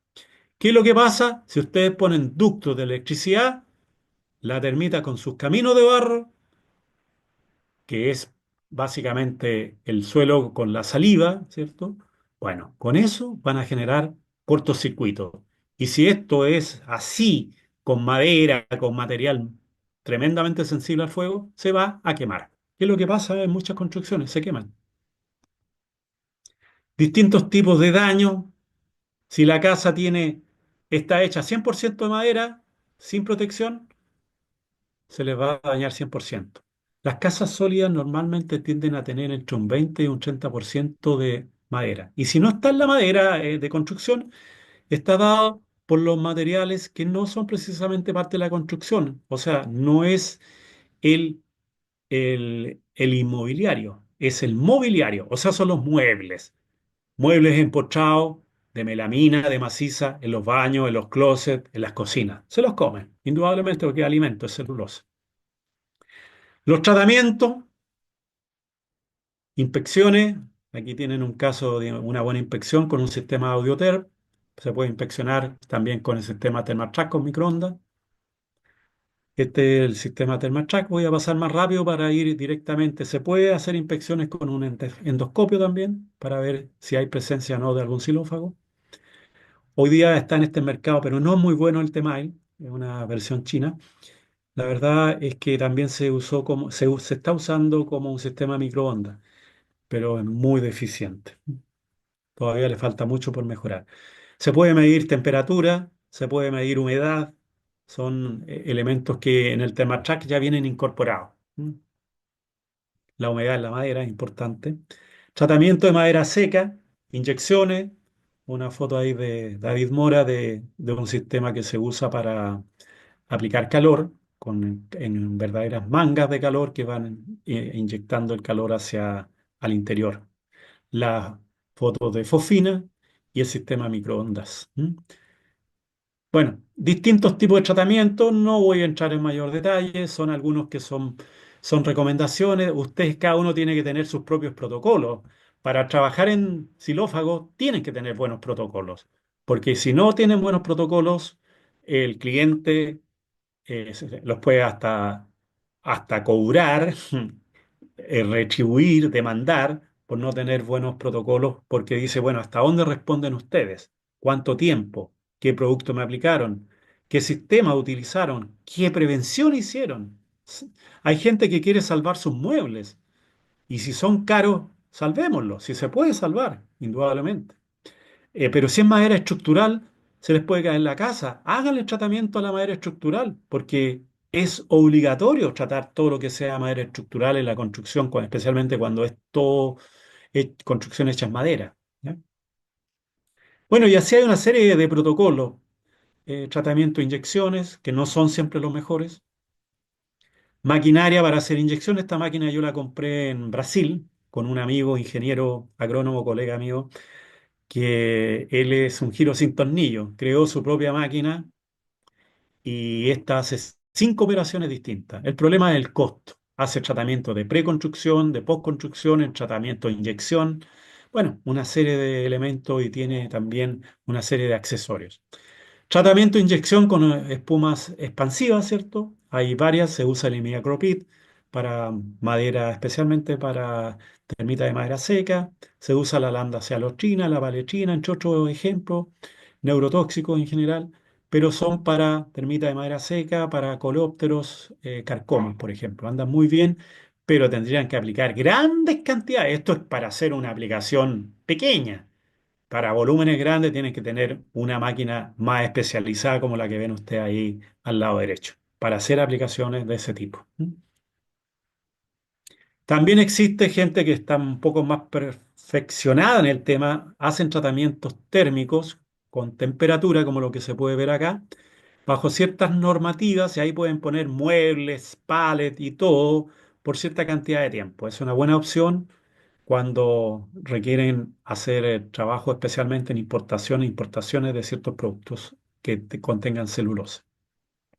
Hay otras máquinas que trabajan en frío y en calor a través de CO2.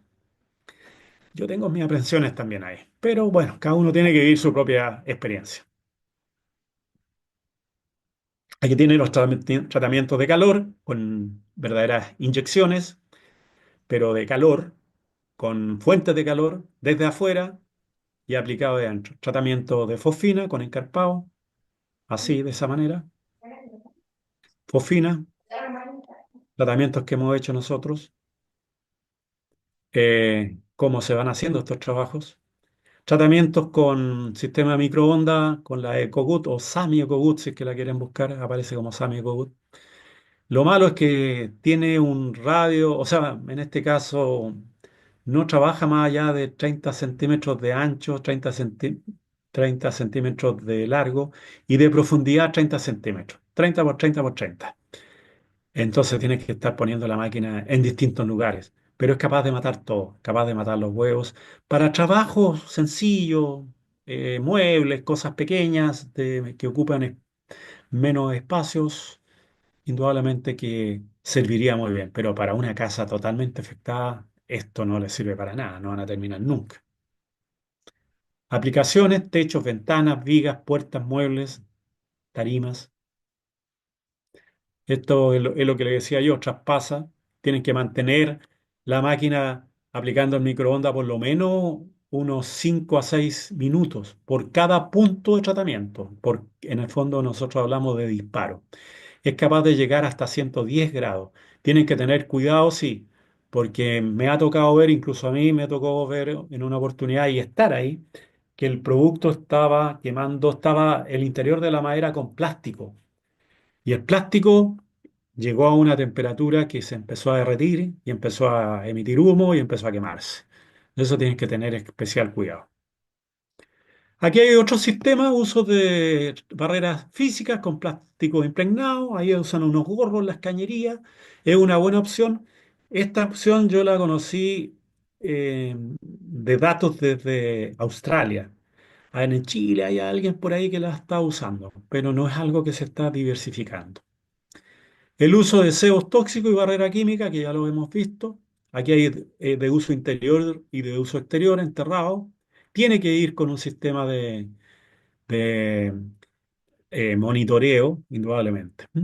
Aquí esto se hace en tratamiento en preconstrucción. Postconstrucción, yo hoy día no hago postconstrucción. Es muy engorroso hacerlo. Hay que perforar. No va a faltar el que rompe cañería de gas, de luz, de agua y hay que estar a reparar. Los planos de las casas nunca, pero nunca son iguales. Es muy difícil que un plano sea, incluso todas las casas pueden ser a escala todas iguales, pero en la realidad son muy distintas. ¿Eh? Se van a encontrar con trazado de cañería en distintos lugares por donde debería estar, no está. Entonces van a perforar. Entonces hay que tener especial cuidado. Perforar, inyectar, sellar. Pero yo, como le digo, hoy día ya no hago este tipo de trabajo. El sebo sí. ¿Qué mejor? ¿La barrera química o ambos? ¿O el sebo? Yo le digo, usen uno solo. No, porque la barrera química, ¿qué es lo que puede generar la barrera química? El gran problema de la barrera química es que donde inyectaron van a tener un tremendo problema porque pueden dividir la colonia. Eso puede generar, donde cayó el producto, van a generar una colonia para un lado y una colonia para otro lado o para los cuatro lugares, o, depende cómo haya caído el producto. ¿Qué es lo que pasa? Que esas nuevas colonias van a tomar su tiempo en volver a generarse, especialmente termitas subterráneas. Fíjense lo que les voy a decir, un dato muy técnico. La obrera muda y puede pasar a estado reproductor secundario, neoténico también le dicen, o pueden pasar de neoténico a estado primario. Y por lo tanto, si quedan separadas solamente las obreras pueden perfectamente mudar y van a generar nuevas colonias. Por la misma razón, como mudan, también les afecta el IGR, el inhibidor de síntesis de quitina.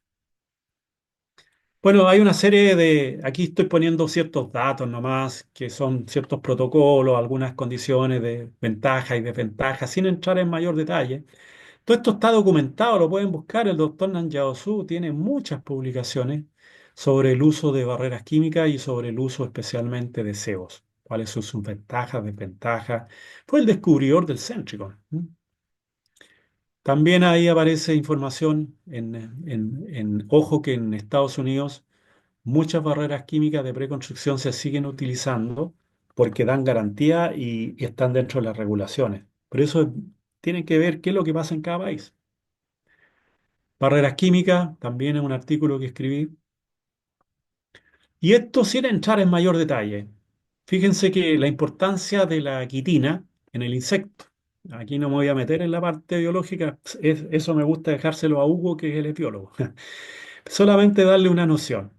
En general se habla que los insectos tienen cierto porcentaje de quitina en su exoesqueleto, o sea, en todo lo que es el integumento del insecto, entre un 20 y un 50%.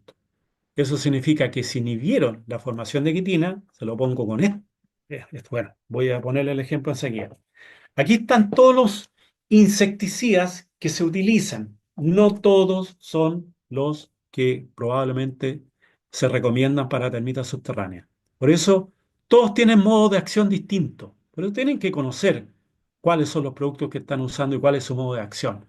Si son neurotóxicos, como la mayoría de los productos son neurotóxicos, bueno, úsenlo para barreras químicas, pre o post construcción, inyecciones, pero si no, usen IGRs.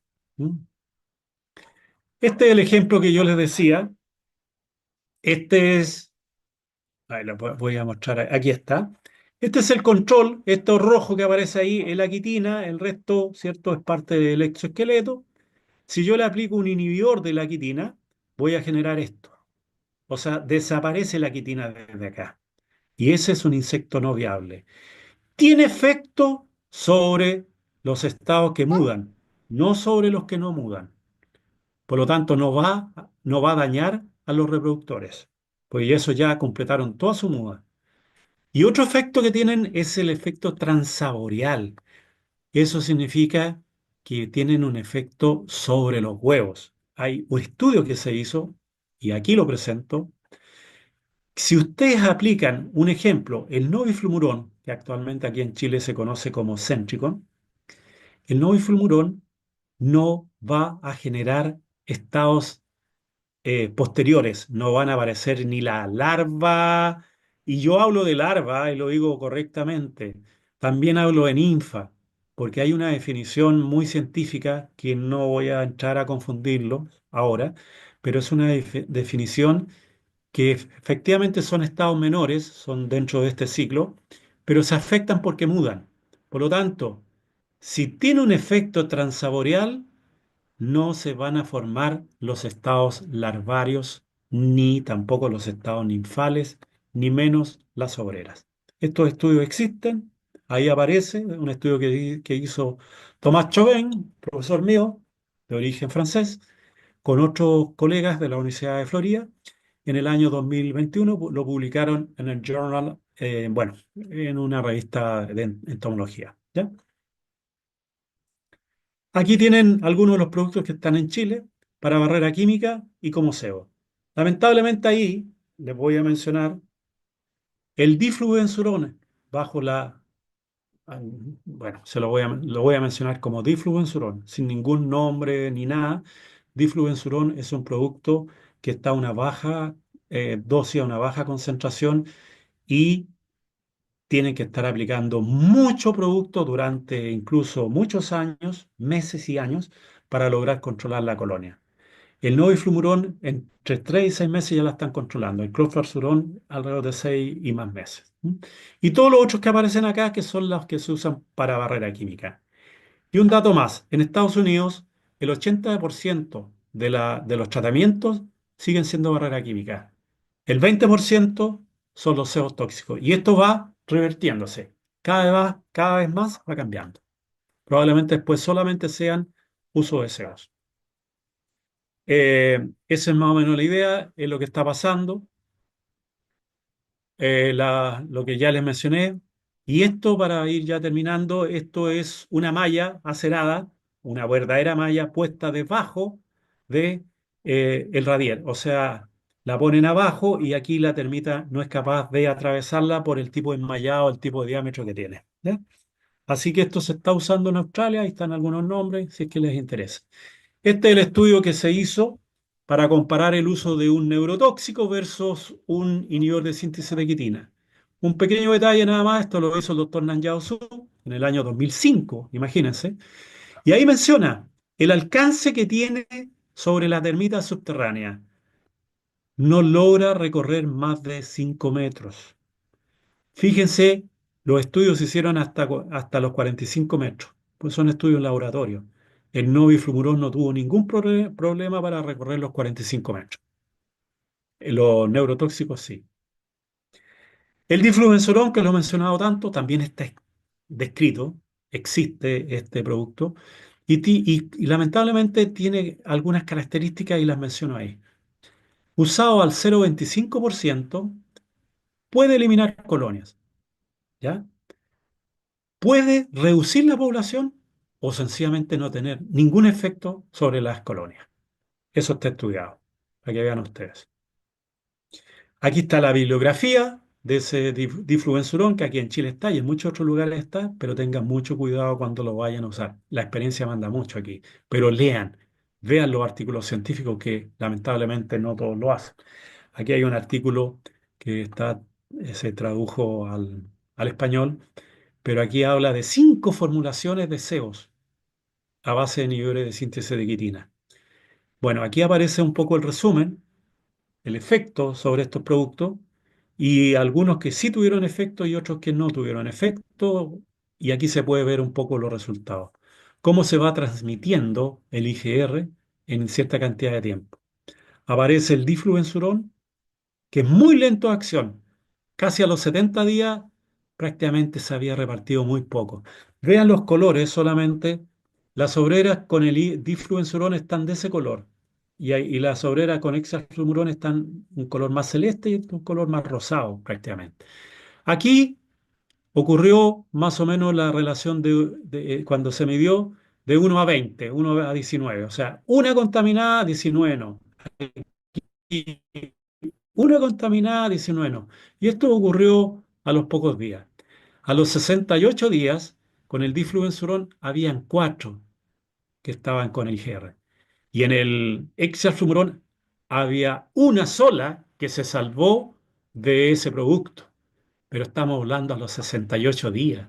O sea, estamos hablando 2 meses y un poco más, cuando los productos realmente, un buen efecto deberían ser alcanzados a los 3 meses, en laboratorio a los 3 meses, quizás a los 6 meses y hasta los 12 meses a nivel ya real. ¿M? Eso es lo que es la verdadera situación. Ahí están los ejemplos, la temperatura influye, la muda, el recorrido, todo esto que está tremendamente estudiado. Y ya con esto termino.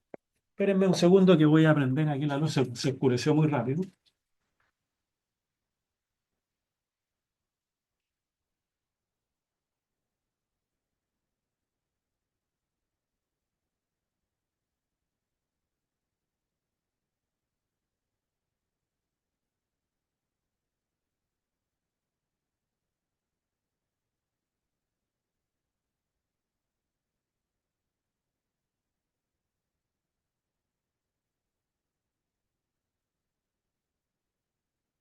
Aquí ya no se ve nada, así que obligado a prender luces. ¿M?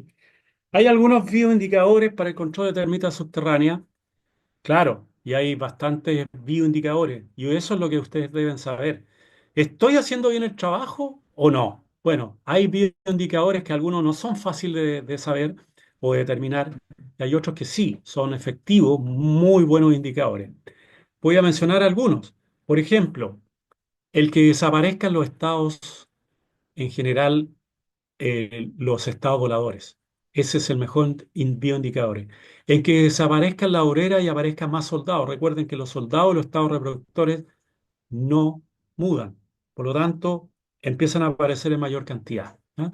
Y el hecho que no aparezcan después de un tratamiento, ninguno significa que se eliminó la colonia. ¿Mm?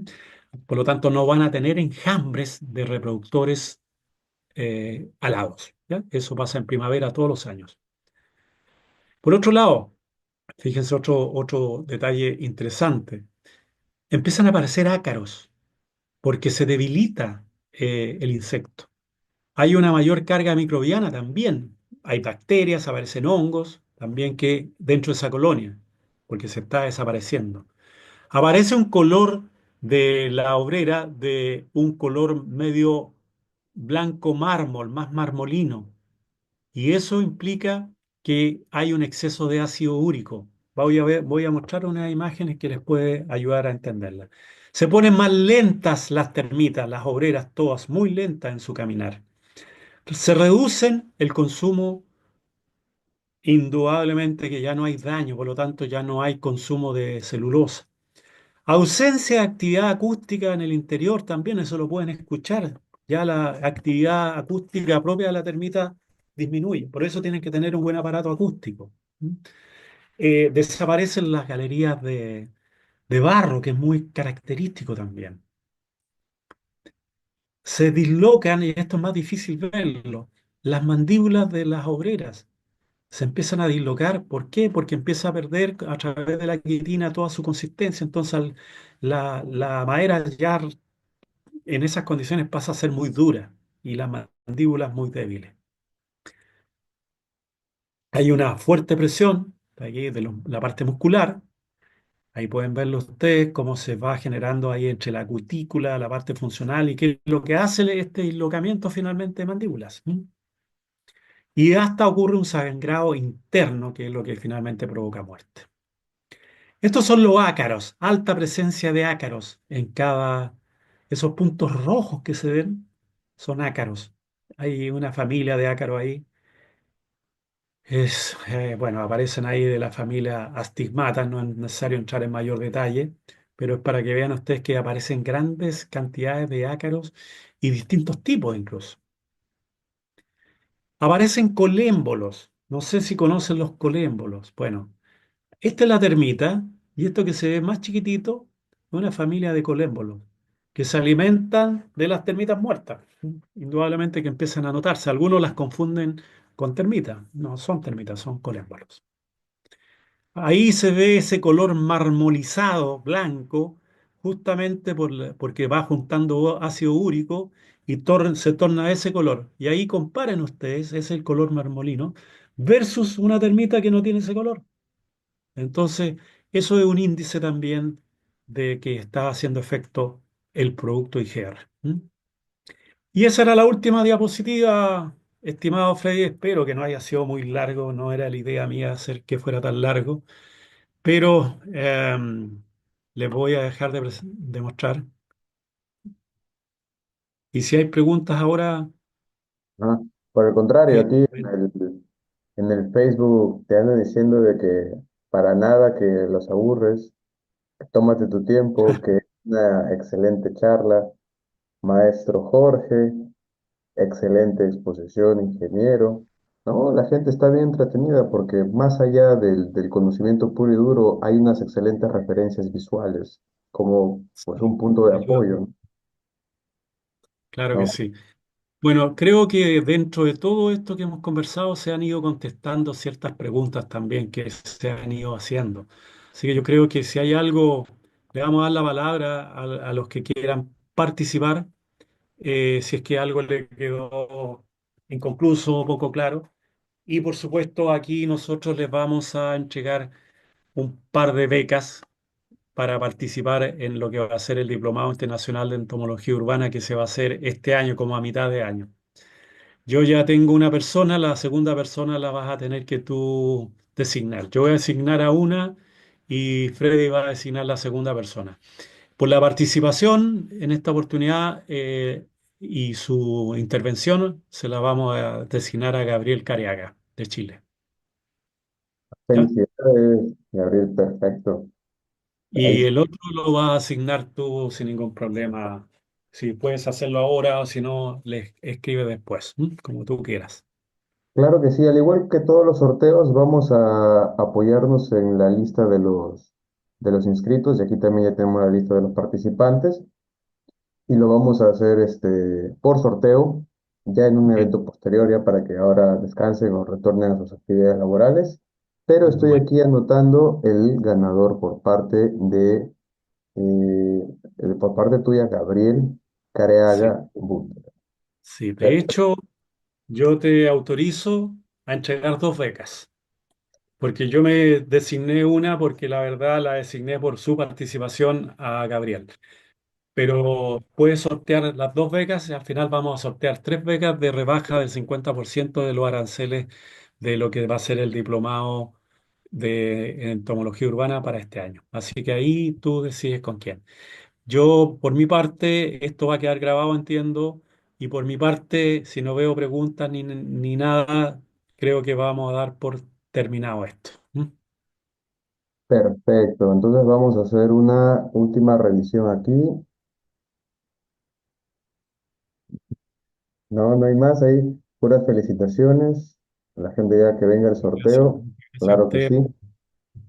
Y de aquí del chat interno, pues no, todos muy agradecidos, muy, muy agradecidos.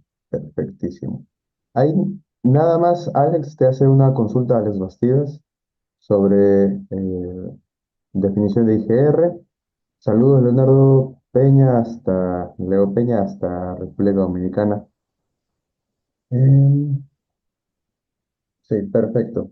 Entonces sería Sí, nada más esto, ¿no? El tema de que pues puedas ya aclarar nuevamente lo del definimos el IGR. IPR, definimos todo eso, así que ahí lo pueden después escuchar sin ningún problema cuando suban esto en el YouTube. Claro que sí, al igual que todas las otras ediciones del Rupi Conversatorio, para los que todavía no están enterados, lo pueden encontrar en el canal de YouTube como RupiPest Software Me. Va a estar esta ponencia, así como también toda la colección de las distintas ponencias de varios tópicos en general. Entonces, pues dicho esto, muchachos, agradezco pues la participación de todos, aún así sea en esta sala de Zoom, en la transmisión en vivo, en una sesión grabada y sobre todo, pues muchísimas gracias por poner a disposición los más de 30 años de experiencia, Jorge, aquí para compartirnos de una manera pues muy visual este tema bien interesante de ermitas. Entonces, pues muchachos, habiendo dicho esto, Jorge, si tienes algunas palabras de despedida, Y allá quedó. solamente despedirme de todos los colegas. Yo encantado de poder seguir interactuando. Y les cuento que el diplomado se ahí decía cuándo se va a ser como por ahí por julio, más o menos. Se va a publicar igual, se les va a informar. Y bueno, gracias a todos, gracias por las palabras también de Hugo ahí, por sus felicitaciones y de todos los colegas que han mandado sus saludos y sus felicitaciones. Por mi lado, tengan muy buena noche, descansen y quedo a disposición de ustedes para lo que ustedes gusten en el futuro. ¿Mm? Abrazos. Perfecto. Gracias. Muy Y bien. muchas gracias a Freddy, por supuesto, por esta posibilidad que da RubyPes. ¿Mm? Nos vamos a encontrar, algunos nos vamos a encontrar en Buenos Aires, por Chemotécnica, donde me invitaron también ahí a dar una nueva charla ahí por Chemo. ¿M? Así que ahí con Freddy dice que va a estar, así que ojalá que puedan ir el máximo ustedes a las jornadas que se van a hacer el 12 y 13 de mayo, si es que no me equivoco. ¿M? Abrazos a todos. Muchas gracias por la oportunidad nuevamente, Freddy. Saludos con todos. Una excelente noche. Gracias por la participación y que no le peguen con las perforaciones a las tuberías de agua, ¿eh? Felicidades a todos y saludos. Felicidades a todos también. Muchas gracias a todos. Chao, chao. Pero